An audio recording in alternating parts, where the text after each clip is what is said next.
ಸನ್ಮಾನ್ಯ ಶ್ರೀ ಬ್ರಹ್ಮಶ್ರೀ ಪಿತಾಮಹ ಡಾಕ್ಟರ್ ಸುಭಾಷ್ ಪತ್ರಿಜಿ ಅವರಿಗೆ ಹಾಗೂ ಸ್ವರ್ಣಮಾಲ ಪತ್ರಿ ಅಮ್ಮನವ್ರಿಗೆ ನನ್ನ ಆತ್ಮಪೂರ್ವಕ ನಮಸ್ಕಾರಗಳನ್ನ ತಿಳಿಸುತ್ತಾ, ಹಾಗೆ ನನ್ನ ಆಧ್ಯಾತ್ಮಿಕ ಗುರು ಆದಂತಹ ಮಹಾವತಾರ್ ಬಾಬಾಜಿ ಅವರಿಗೆ ಹಾಗೂ ಸನ್ಮಾನ್ಯ ಶ್ರೀ ಪ್ರಭಾವತಿ ಅಮ್ಮನವ್ರಿಗೆ ಕೂಡ ನನ್ನ ಆತ್ಮಪೂರ್ವಕ ನಮಸ್ಕಾರಗಳನ್ನ ತಿಳಿಸುತ್ತಾ ಈ ದಿನದ ಒಂದು ಸ್ವಾಧ್ಯಾಯವನ್ನ ಸ್ಟಾರ್ಟ್ ಮಾಡೋಣ ಮಾಸ್ಟರ್ಸ್.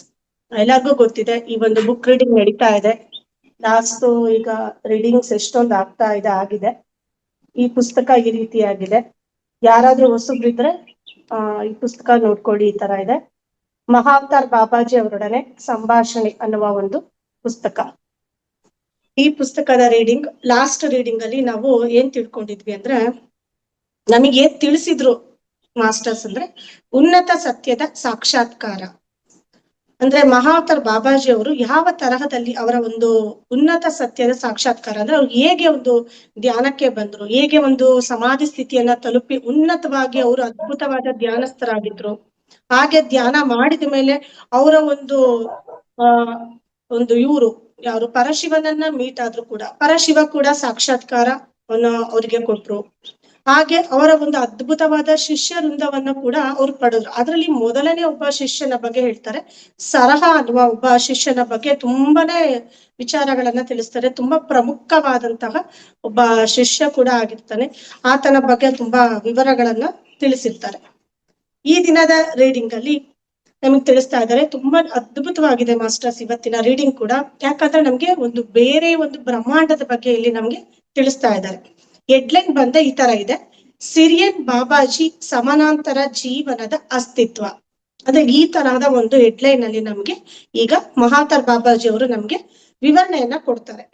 ಯಾವ ತರದಲ್ಲಿ ಅಂದ್ರೆ, ಸಿರಿಯನ್ ಬಾಬಾಜಿ ಅಂದ್ರೆ ಬೇರೆ ಒಂದು ಬ್ರಹ್ಮಾಂಡ ಅಂದ್ರೆ ಸಮಾನಾಂತರ ಬ್ರಹ್ಮಾಂಡ, ಅದರ ಒಂದು ಜೀವನದ ಅಸ್ತಿತ್ವ ಯಾವ ತರ ಇರುತ್ತೆ.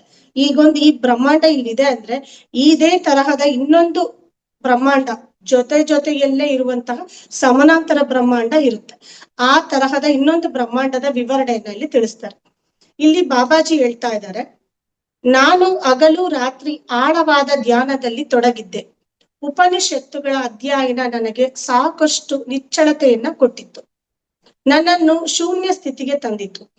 ನೀವು ಯಾವಾಗ ನಿಮ್ಮ ಮನಸ್ಸಿನ ಒಳಗೆ ಭೌತಿಕ ಕಸ ಕಡ್ಡಿಯನ್ನ ಸ್ವಚ್ಛಗೊಳಿಸಲು ಸಾಧ್ಯವೋ ಆಗ ಮಾತ್ರ ನೀವು ಉನ್ನತ ಸತ್ಯವನ್ನ ಕಾಣುವಿರಿ.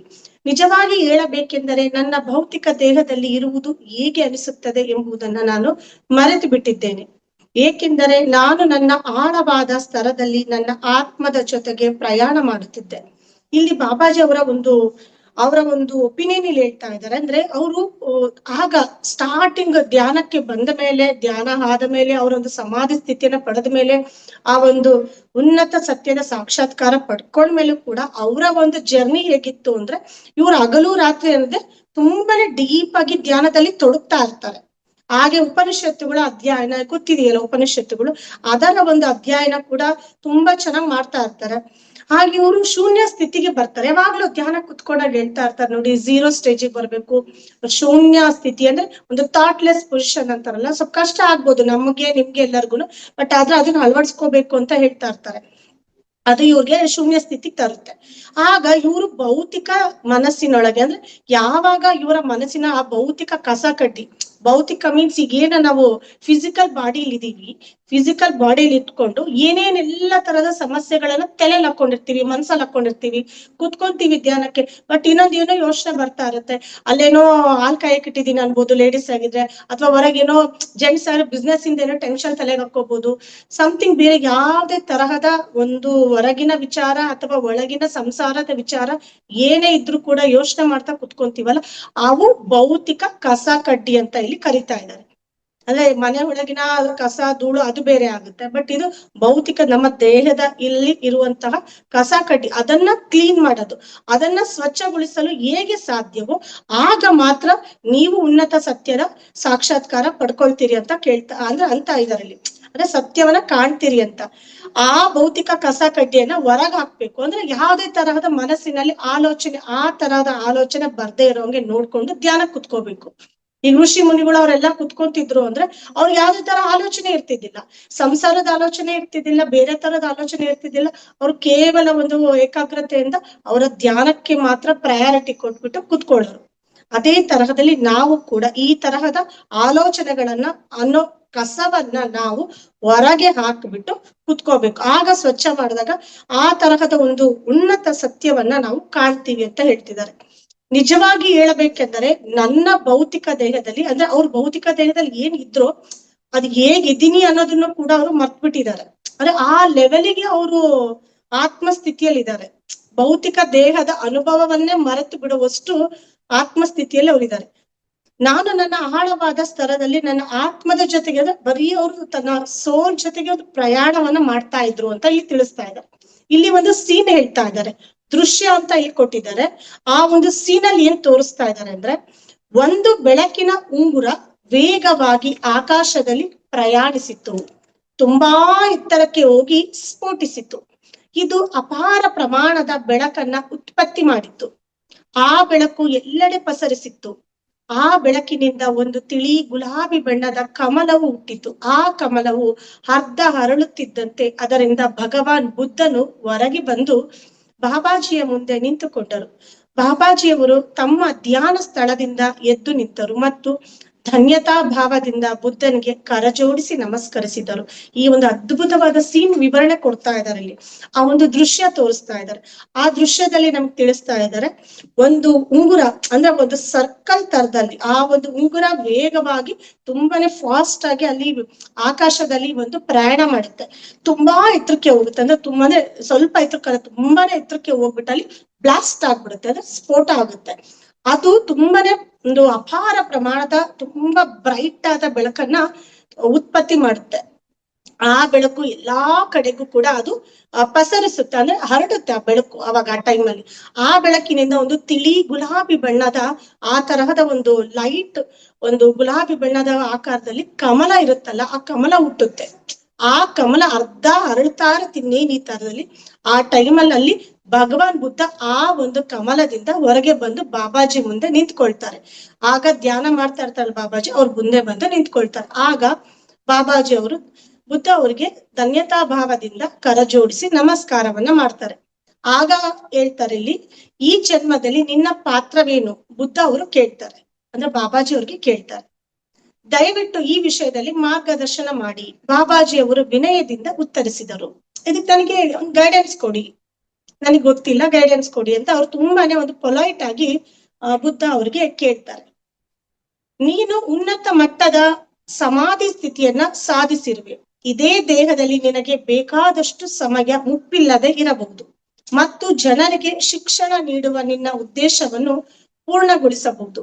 ಬುದ್ಧ ಬಾಬಾಜಿಗೆ ಹೇಳಿದರು. ಅಂದ್ರೆ ಅದ್ಭುತವಾದಂತ ಒಂದು ಅಲ್ಟಿಮೇಟ್ ಆದ ಒಂದು ಸಮಾಧಿ ಸ್ಥಿತಿ ಅಂತ ಹೇಳ್ತಾರಲ್ವಾ, ಧ್ಯಾನಕ್ಕೆ ಕುತ್ಕೊಂಡವ್ರಿಗೆ ಗೊತ್ತಿರುತ್ತೆ, ಅಥವಾ ಧ್ಯಾನ ಮಾಡಿ ಆ ಸಮಾಧಿ ಸ್ಥಿತಿಯನ್ನ ಅನುಭವಿಸಿದವ್ರಿಗೆ ಗೊತ್ತಿರುತ್ತೆ. ಆ ಒಂದು ಸಮಾಧಿ ಸ್ಥಿತಿ ಅಂತ ಹೇಳ್ತಾರಲ್ಲ, ಅದನ್ನ ನೀನು ತುಂಬಾನೇ ಅತ್ಯುನ್ನತವಾದಂತಹ ಸಮಾಧಿಯ ಸ್ಥಿತಿಯನ್ನ ನೀನು ಸಾಧನೆ ಮಾಡಿದ್ದೀಯಾ. ನಿನಗೆ ಈ ದೇಹದಲ್ಲಿ, ಅಂದ್ರೆ ಬಾಬಾಜಿ ಅವ್ರಿಗೆ ಹೇಳ್ತಾ ಇದ್ದಾರೆ, ಈ ದೇಹದಲ್ಲಿ ಎಷ್ಟು ವರ್ಷಗಳ ಕಾಲ ಬೇಕಾದ್ರೂ ಕೂಡ ಮುಪ್ಪಿಲ್ಲದೆ, ಅಂದ್ರೆ ವಯಸ್ಸನ್ನ ಆಗದೆ ಅದೇ ಎಂಗೇಜ್ ಅಲ್ಲೇ, ಅಂದ್ರೆ ಹೇಗೆ ನಾವು ಒಂದು ವಯಸ್ಸಲ್ಲಿ ಒಂದು 16 ಒಂದು 20 ವರ್ಷದ ಹುಡುಗರಾಗಿ ಹೆಂಗಿರ್ತಾರೋ ಅದೇ ತರಹದಲ್ಲಿ ಮುಪ್ಪಿಲ್ಲದ ರೀತಿಯಲ್ಲಿ ಇರಬಹುದು. ಹಾಗೆ ಬೇರೆ ಜನರಿಗೆ ಕೂಡ ಒಂದು ಎಜುಕೇಶನ್, ಅಂದ್ರೆ ಶಿಕ್ಷಣವನ್ನ ಕೂಡ ನೀನು ನೀಡಿ ಪೂರ್ಣಗೊಳಿಸಬಹುದು ನಿನ್ನ ಉದ್ದೇಶ. ಶಿಕ್ಷಣ ಅಂದ್ರೆ ಯಾವ ಶಿಕ್ಷಣ? ಆಧ್ಯಾತ್ಮಿಕ ಶಿಕ್ಷಣ. ಈ ತರಹದ ಒಂದು ಸ್ಪಿರಿಚುಯಾಲಿಟಿ ಸಂಬಂಧಪಟ್ಟ ಒಂದು ಶಿಕ್ಷಣವನ್ನ ನೀಡೋದಕ್ಕೆ ನೀನು ನಿನ್ನ ಉದ್ದೇಶವನ್ನ ಈ ತರ ಮಾಡಿ ಪೂರ್ಣಗೊಳಿಸಬಹುದು ಅಂತ ಒಂದು ಗೈಡೆನ್ಸ್ ಕೊಡ್ತಾರೆ. ಬುದ್ಧ ತಮ್ಮ ಬಲಗೈಯನ್ನ ವೃತ್ತಾಕಾರವಾಗಿ ತಿರುಗಿಸಿ ಒಂದು ಪ್ರವೇಶ ದ್ವಾರವನ್ನ ತೆರೆದರು. ಅಂದ್ರೆ ಈ ತರಹದ ಬಲಗೈನ ಈ ತರಹದಲ್ಲಿ ವೃತ್ತಾಕಾರವಾಗಿ ತಿರುಗಿಸ್ಬಿಟ್ಟು ಅಲ್ಲಿ ಮೇಲ್ಗಡೆಗೆ ಒಂದು ಪ್ರವೇಶ ದ್ವಾರ, ಅಂದ್ರೆ ಒಂದು ಬಾಗ್ಲು, ಒಂದು ಡೋರ್ ಓಪನ್ ಆಗುತ್ತೆ ಅಲ್ಲಿ. ಆ ಒಂದು ವೃತ್ತಾಕಾರ ಮಾಡಿದಾಗ ಡೋರ್ ಓಪನ್ ಆಗುತ್ತೆ. ಆಗ ಅವರು ಬಾಬಾಜಿಯವರಿಗೆ ಆ ಪ್ರವೇಶ ದ್ವಾರದ ಒಳಗೆ ಹೋಗಲು ಹೇಳಿದರು. ಅಲ್ಲಿ ಏನು ಓಪನ್ ಆಗಿರುತ್ತೆ ಡೋರ್ ಒಳಗೆ ಹೋಗಕ್ ಹೇಳ್ತಾರೆ. ಈ ಒಂದು ಭೂಮಿಯ ಮೇಲೆ ಹೆಚ್ಚಿನ ಚೈತನ್ಯದ ಕಾರ್ಯವನ್ನ ಸಕ್ರಿಯಗೊಳಿಸಲು ತಮ್ಮ ಜೊತೆಗಾರರೊಂದಿಗೆ ಕಾರ್ಯ ಮಾಡಲು ಹೇಳಿದರು. ಅಂದ್ರೆ ಈ ಒಂದು ಅಟ್ ಪ್ರೆಸೆಂಟ್ ಈ ಭೂಮಿ ಮೇಲೆ ಏನು ಇನ್ನೂ ಜಾಸ್ತಿ ಒಂದು ಒಳ್ಳೆ ಒಳ್ಳೆ ಚೇತನಗಳ ಜೊತೆಗೆ ಕಾರ್ಯವನ್ನ ನಿರ್ವಹಿಸೋದಿಕ್ಕೆ ಅಲ್ಲಿ ಅವರ ಜೊತೆಗಾರರು ಅಲ್ಲಿ ಯಾರ್ಯಾರು ಇದ್ದಾರೆ ಆ ಒಂದು ಡೋರ್ ಓಪನ್ ಆಗುತ್ತೆ, ಅಲ್ಲಿ ಹೋಗ್ಬಿಟ್ಟು ಆ ಜೊತೆಗಾರರ ಜೊತೆಗೆ ಸೇರ್ಕೊಂಡು ಕಾರ್ಯ ಮಾಡೋದಕ್ಕೆ ಹೇಳ್ತಾರೆ. ಬಾಬಾಜಿ ತಲೆ ಅಲ್ಲಾಡಿಸಿ ತಮ್ಮ ಸಮ್ಮತಿಯನ್ನ ಸೂಚಿಸಿದರು. ಆಯ್ತು ಅಂತ ಅವ್ರು ಹೇಳ್ತಾರೆ. ಆ ಪ್ರವೇಶ ದ್ವಾರದ ಒಳಗೆ ನಡೆದು ಹೋದರು. ಆ ದ್ವಾರವು ಅವರ ಹಿಂದೆಯೇ ಮುಚ್ಚಿಕೊಂಡಿತ್ತು. ಅದ್ರ ಒಳಗೆ ಹೋದ ತಕ್ಷಣ ಅದು ಕ್ಲೋಸ್ ಆಗ್ಬಿಡುತ್ತೆ ಡೋರ್. ಈ ದೃಶ್ಯದಲ್ಲಿ ಬಾಬಾಜಿಯವರು ಬಿಳಿ ಬಣ್ಣದ ಪಂಚೆಯನ್ನು ಮತ್ತು ಹೆಗಲ ಮೇಲೆ ಒಂದು ಅಂಗವಸ್ತ್ರವನ್ನ ಧರಿಸಿದ್ದರು. ಆ ಸೀನಲ್ಲಿ ಅವ್ರಿಗೆ ಆಗ ಅಲ್ಲಿ ಒಳಗ್ ಹೋದಾಗ ಯಾವ ತರದಲ್ಲಿ ಇರ್ತಾರೆ ಅಂದ್ರೆ ಒಂದು ವೈಟ್ ಕಲರ್ ಪಂಚೆ ಹಾಕೊಂಡಿರ್ತಾರೆ, ಮೇಲೆ ಒಂದು ಟವಲ್ನ ಹಿಂಗ್ ಹೆಗಲ ಮೇಲೆ ಹಾಕೊಂಡಿರ್ತಾರೆ. ಅಷ್ಟನ್ನ ಬಿಟ್ರೆ ಬೇರೆ ಏನು ಅವ್ರು ಹಾಕೊಂಡಿರಲ್ಲ. ನೆಕ್ಸ್ಟ್ ಇಲ್ಲಿ ಬಾಬಾಜಿ ಹೇಳ್ತಾ ಇದ್ದಾರೆ, ನೀನು ನೋಡಿದ್ದನ್ನು ನಂಬು. ಅಂದ್ರೆ ಮಾಸ್ಟರ್ ಪಲ್ಲವಿ ಅವ್ರಿಗೆ ಹೇಳ್ತಾ ಇದ್ದಾರೆ, ನೀನು ನೋಡಿದ್ದನ್ನು ನಂಬು ಮತ್ತು ನೋಡಲಿರುವುದನ್ನು ಕೂಡ ನಂಬು. ಈಗ ಏನ್ ನೋಡ್ತಾ ಇದೀಯ ಅದನ್ನ ನಂಬು, ಹಾಗೆ ನೆಕ್ಸ್ಟ್ ಏನ್ ನೋಡ್ತಾ ಇದೀಯ ಅದನ್ನ ಕೂಡ ನಂಬು. ನೀನು ಯಾವಾಗಲಾದರೂ ಒಂದು ದೃಶ್ಯವನ್ನ ನೋಡಲು ಪ್ರಾರಂಭಿಸುತ್ತೀಯೋ ಆ ನೋಡುವುದು ಕೇವಲ ನಿನ್ನ ಇರುವಿಕೆ ಆಗಿರದೆ ನಿನ್ನ ಅಸ್ತಿತ್ವವಾಗಿದೆ. ಅಂದ್ರೆ ಏನನ್ನ ನೋಡೋದಿಕ್ಕೆ ಸ್ಟಾರ್ಟ್ ಮಾಡ್ತಾರೆ, ಜಸ್ಟ್ ಅಲ್ಲಿ ನೋಡ್ತಾ ಇದೀಯ ಅನ್ನೋದಕ್ಕಿಂತ ಹೆಚ್ಚಾಗಿ ಅಲ್ಲಿ ನೀನು ನೋಡ್ತಾ ಇದೀಯ ಅನ್ನೋದಕ್ಕಿಂತ ಅಲ್ಲಿ ನೀನು ಇರುವಿಕೆ ಆಗಿರತ್ತೆ. ನೀನ್ ಜಸ್ಟ್ ಅಲ್ಲಿ ಇದೆಯಾ ಅನ್ನೋದಷ್ಟೇ ಅಲ್ಲ, ಅಲ್ಲಿ ನಿನ್ನ ಅಸ್ತಿತ್ವ ಇದೆ, ಅಲ್ಲಿ ಆ ಅಸ್ತಿತ್ವ ಆಗಿದೆ ಅಂತ ಹೇಳ್ತಾ ಇದ್ದಾರೆ. ನಿನ್ನ ಭೌತಿಕ ಮನಸ್ಸನ್ನು ಅದರಲ್ಲಿ ತೊಡಗಿಸಿದ ತಕ್ಷಣ ನೀನು ಏನನ್ನೂ ನೋಡಲಾರೆ. ಆದ್ರೆ ಈ ಫಿಸಿಕಲ್ ಒಂದು ಲೈಫಿಗೆ ಸಂಬಂಧಪಟ್ಟಂಗೆ ಯೋಚನೆ ಮಾಡ್ತಾ ಅದ್ರ ಕಡೆ ಗಮನ ಕೊಡ್ತಾ ಇದ್ರೆ ಅಲ್ಲಿ ಏನನ್ನ ನೋಡೋದಿಕ್ ಆಗಲ್ಲ. ಅಂದ್ರೆ ಆಧ್ಯಾತ್ಮಿಕವಾಗಿ ಅಲ್ಲಿ ಏನ್ ತೋರಿಸ್ತಾ ಇದಾರೆ ಅದನ್ನ ನೋಡಕ್ ಆಗಲ್ಲ. ಅಲ್ಲಿ ಇನ್ವಾಲ್ವ್ ಆದಾಗ ಮಾತ್ರ ಅಲ್ಲಿ ನೋಡೋದಿಕ್ಕಾಗುತ್ತೆ ಆ ತರಹದ ಒಂದು ಅದ್ಭುತ ದೃಶ್ಯಗಳನ್ನ. ಇಲ್ಲಿ ನಿನ್ನ ಭೌತಿಕ ಮನಸ್ಸನ್ನ ತೊಡಗಿಸಿದ್ರೆ ಈ ಕಡೆಯಲ್ಲಿ ನೀನ್ ಏನನ್ನ ನೋಡಕ್ ಆಗಲ್ಲ. ಆಳವಾಗಿ ಉಸಿರಾಡು ಅಂದ್ರೆ ಡೀಪ್ ಬ್ರೆತ್ ಒಳಗ್ ಹೇಳ್ತಾರೆ, ಮತ್ತು ನಿರಾಳವಾಗು. ನಿನ್ನ ಆತ್ಮವನ್ನು ನಿನಗೆ ಮಾರ್ಗದರ್ಶನ ಮಾಡಲಿಕ್ಕೆ ಬಿಡು. ನಮ್ಮ ಆತ್ಮದ ಗೈಡೆನ್ಸ್ ನ ತಗೊಂಡು ನೀನು ಅದ್ರ ಪ್ರಕಾರವಾಗಿ ನಡಿ ಅಂತ ಇಲ್ಲಿ ಹೇಳ್ತಾ ಇದ್ದಾರೆ. ನೆಕ್ಸ್ಟ್ ದೃಶ್ಯದ ಮುಂದುವರೆದ ಭಾಗ ಅಂತ ಇಲ್ಲಿ ಹೆಡ್ಲೈನ್ ಕೊಟ್ಟಿದ್ದಾರೆ. ಅಂದ್ರೆ ಆ ಸೀನ್ ತೋರಿಸಿದ್ರಲ್ಲ ಆ ಒಂದು ಪ್ರವೇಶ ದ್ವಾರ, ಅದರ ಒಂದು ಮುಂದುವರೆದ ಭಾಗ. ಬಾಬಾಜಿಯವರು ಆ ದಾರಿಯಲ್ಲಿ ನಿಧಾನವಾಗಿ ನಡೆಯುತ್ತಿದ್ದರು. ಸ್ವಲ್ಪ ದೂರದಲ್ಲಿ ಯಾರೋ ನಿಂತಿರುವುದನ್ನ ಅವರು ನೋಡಿದರು. ಅವರು ಆ ವ್ಯಕ್ತಿಯ ಹೆಗಲ ಮೇಲೆ ತಮ್ಮ ಕೈಯನ್ನಿಟ್ಟರು ಮತ್ತು ಆ ಮನುಷ್ಯ ಹಿಂತಿರುಗಿ ನೋಡಿದ. ಅದು ಬಾಬಾಜಿಯವರೇ ಕನ್ನಡಿಯ ಮುಂದೆ ನಿಂತು ತಮ್ಮನ್ನು ತಾವೇ ನೋಡಿಕೊಳ್ಳುತ್ತಿದ್ದಾರೆ ಎನ್ನಿಸುವಂತಿತ್ತು. ಆ ಮನುಷ್ಯ ಬಾಬಾಜಿಯವರಿಗೆ ನಿಖರವಾದ ಪ್ರತಿರೂಪದಂತಿದ್ದ. ಅಲ್ಲಿ ಅವರು ಆ ಒಂದು ಸರ್ಕಲ್ ಇದ್ದಾಗ ಆ ಒಂದು ಡೈಮೆನ್ಷನ್ ಅಲ್ಲಿ ಹೋಗ್ತಾರಲ್ವಾ, ಅಲ್ಲಿ ಹೋಗಿ ಮುಂದೆ ಹೋಗ್ತಾ ಇರ್ಬೇಕಾದ್ರೆ ಅಲ್ಲಿ ಅವ್ರಿಗೆ ಕಾಣುತ್ತೆ, ಒಂದು ಸೀನ್ ಕಾಣುತ್ತೆ. ಒಬ್ಬ ವ್ಯಕ್ತಿ ಮೇಲೆ ಅವರು ಕೈ ಇಡ್ತಾರೆ. ಆ ವ್ಯಕ್ತಿ ನೋಡಿದ ತಕ್ಷಣ same as it is Babaji ಹೇಗಿದ್ದಾರೆ ಅದೇ ತರಹದಲ್ಲಿ ಅವರ ಒಂದು ಜೆರಾಕ್ಸ್ ಕಾಪಿ ಅನ್ನೋ ತರದಲ್ಲಿ ಆ ವ್ಯಕ್ತಿ ಇರ್ತಾರೆ. ಆ ವ್ಯಕ್ತಿ ಸೇಮ್ ಅದೇ ತರ ಅವರ ಪ್ರತಿರೂಪದಂತೆ ಇದ್ದ ಅಂತ ಇಲ್ಲಿ ತಿಳಿಸ್ತಿದ್ದಾರೆ. ಅವನು ಸಾವಕಾಶವಾಗಿ ಬದಲಾದ ಮತ್ತು ತನ್ನ ಮೂಲ ರೂಪದಲ್ಲಿ ರೂಪಾಂತರಗೊಂಡ. ಅವನು ಸಿರಿಯಸ್ ನಕ್ಷತ್ರದಿಂದ ಬಂದಿದ್ದ. ಹೀಗೆ ಬಾಬಾಜಿಯವರ ಸಿರಿಯನ್ ಜೀವನ ನನಗೆ ಚಲನಚಿತ್ರವಾಗಿ ಗೋಚರಿಸಿತ್ತು. ಅಂದ್ರೆ ಆ ವ್ಯಕ್ತಿ ಹೇಗೆ ಬಾಬಾಜಿ ತರ ಕಾಣಿಸ್ತಾ ಇರ್ತಾರೆ, ಆ ವ್ಯಕ್ತಿ ಮತ್ತೆ ಚೇಂಜಸ್ ಆಗಿ ಅಂದ್ರೆ ರೂಪಾಂತರಗೊಂಡು ಬಿಡ್ತಾರೆ.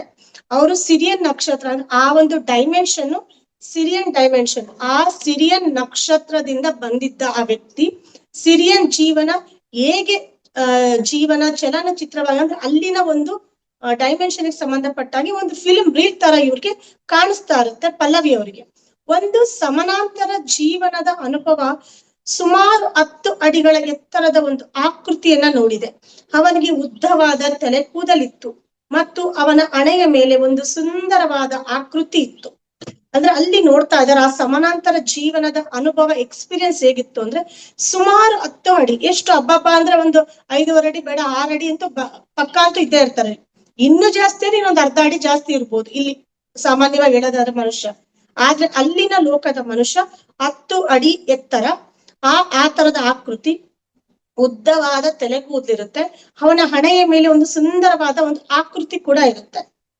ಪಿರಮಿಡ್ ಗಳಿಂದಾದ ಒಂದು ಪಟ್ಟಿಯ ಆಕೃತಿ ಮತ್ತು ನೀಲಿ ಬಣ್ಣದ ಹರಳುಗಳು. ಅಂದ್ರೆ ಪಿರಮಿಡ್ ಗಳಿಂದ ಆದ ಒಂದು ಡ್ರಾಯಿಂಗ್ ಇರುತ್ತೆ ಅಲ್ಲಿ ಆತನ ಹಣೆ ಮೇಲೆ. ಹಾಗೆ ಅದರ ಒಂದು ಬಣ್ಣದ ಹರಳುಗಳು, ಒಂದು ಸ್ಟೋನ್ಸ್, ಆ ತರದ ಕಲರ್ ಸ್ಟೋನ್ಸ್ ಗಳಿಂದ ಒಂದು ಕಂಠಿ ಹಾರವನ್ನು ಕೂಡ ಧರಿಸಿದ್ದ.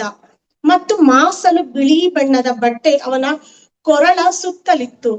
ಅವನ ದೇಹದ ಮೇಲ್ಭಾಗ ಬರಿದಾಗಿತ್ತು. ಅಂದ್ರೆ ಇಲ್ಲಿಂದ ಮೇಲ್ಭಾಗ ಬರಿದಾಗಿರುತ್ತೆ ಆತನಿಗೆ. ಮತ್ತು ಅವನ ದೇಹದ ಕೆಳಭಾಗದಿಂದ ಬಟ್ಟೆಯಿಂದ ಅಚ್ಚುಕಟ್ಟಾಗಿ ಮುಚ್ಚಲ್ಪಟ್ಟಿತ್ತು.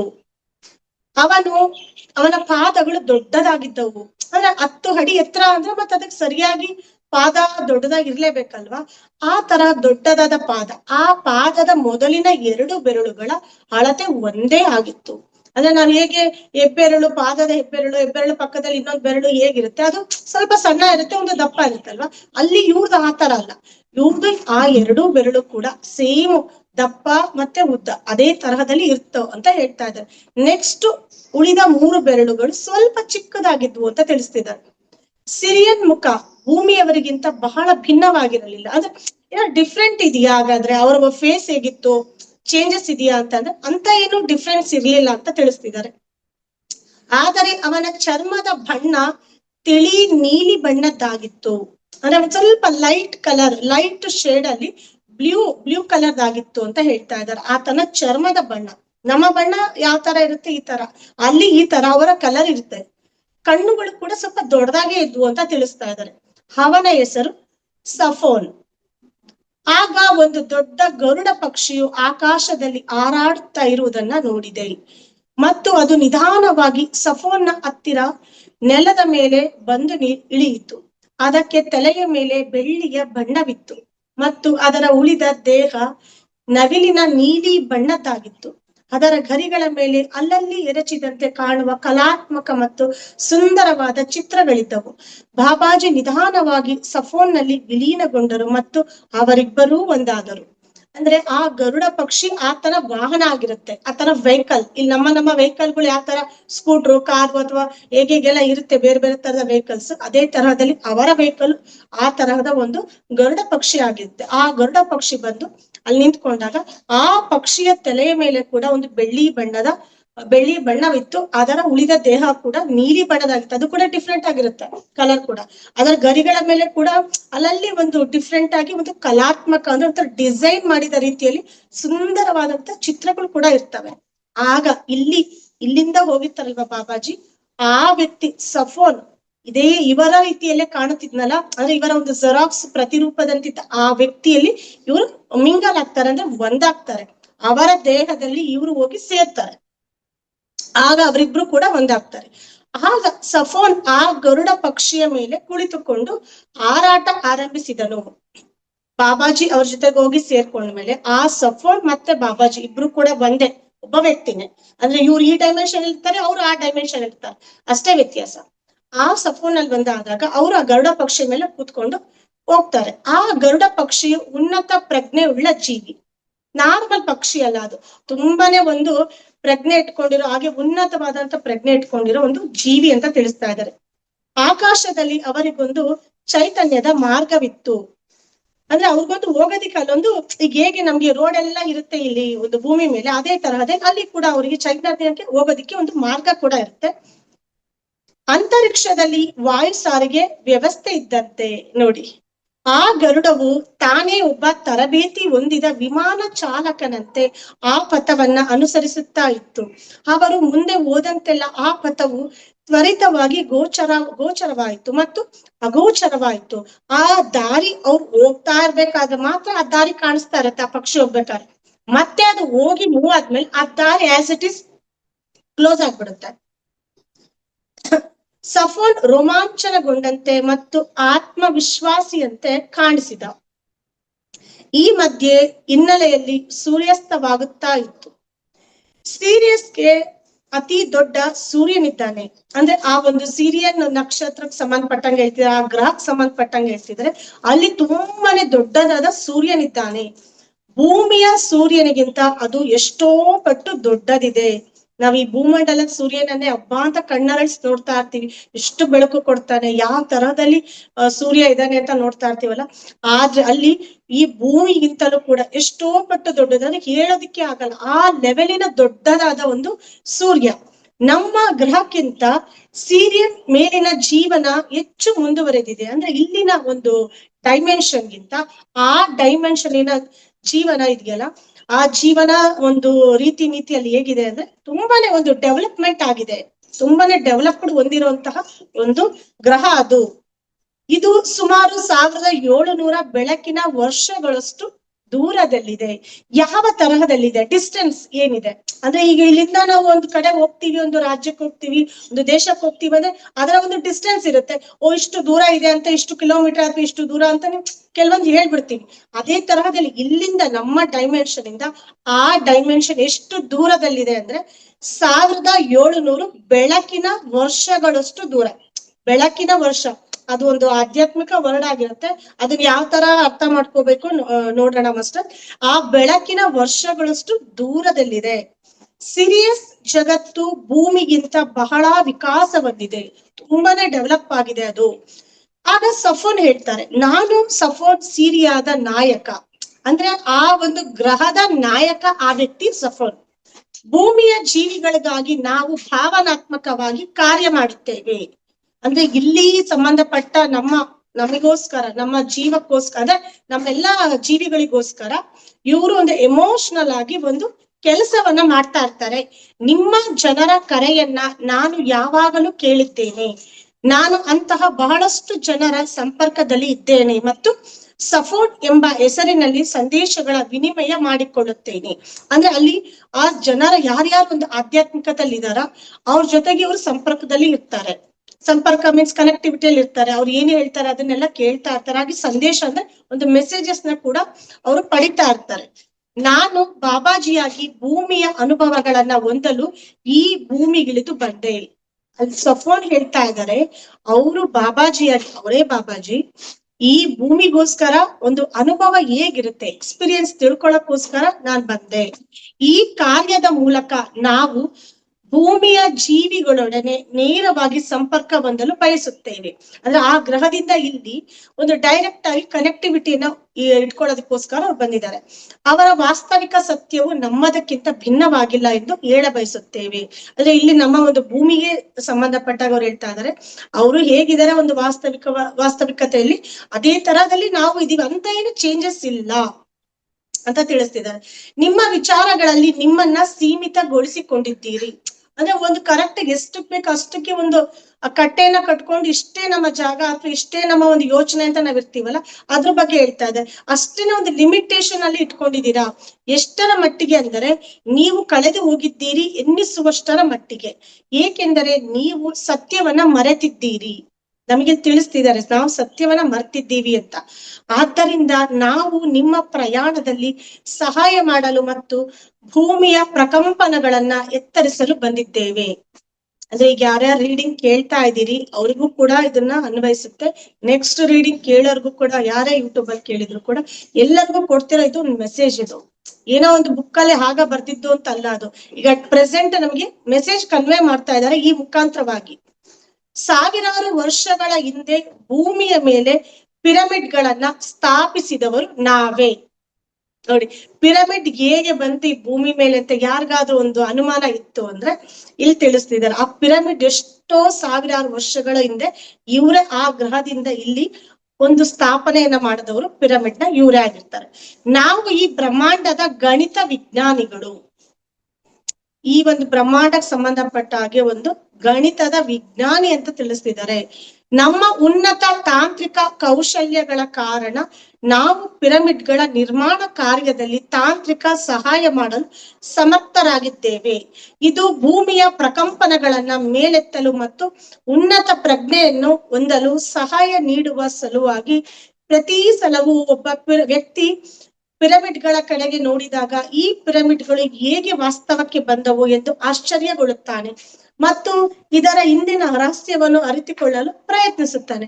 ಅಂದ್ರೆ ಈ ಪಿರಮಿಡ್ಗಳು ಯಾಕೆ ಈ ಭೂಮಿ ಮೇಲೆ ಅವರು ಸ್ಥಾಪನೆ ಮಾಡಿದ್ರು ಅಂದ್ರೆ ಈ ಭೂಮಿಯ ಒಂದು ಪ್ರಕಂಪನ ಅಂದ್ರೆ ಒಂದು ವೈಬ್ರೇಷನ್ಸ್, ಆ ವೈಬ್ರೇಷನ್ಸ್ ಜಾಸ್ತಿ ಆಗ್ಲಿ ಅಂತ, ಅಂದ್ರೆ ಒಂದು ಪಾಸಿಟಿವ್ ಆಗಿ ಒಂದು ವೈಬ್ರೇಷನ್ಸ್ ಜಾಸ್ತಿ ಆಗ್ಲಿ ಅನ್ನೋದಕ್ಕೋಸ್ಕರ ಈ ಒಂದು ಉನ್ನತ ಪ್ರಜ್ಞೆನ ಹೊಂದೋದಕ್ಕೆ ಕೊಡುವ ಸಲುವಾಗಿ ಪ್ರತಿ ಸಲ ಕೂಡ ಒಬ್ಬ ವ್ಯಕ್ತಿ ಏನು ಈ ಪಿರಮಿಡ್ಗಳು ನೋಡಿದಾಗ ಅಂದ್ಕೋಬಹುದು ಹೇಗೆ ಇದು ವಾಸ್ತವಕ್ಕೆ ಬಂದ್ವು ಅಂತ ಆಶ್ಚರ್ಯ ಪಡ್ಬೋದು.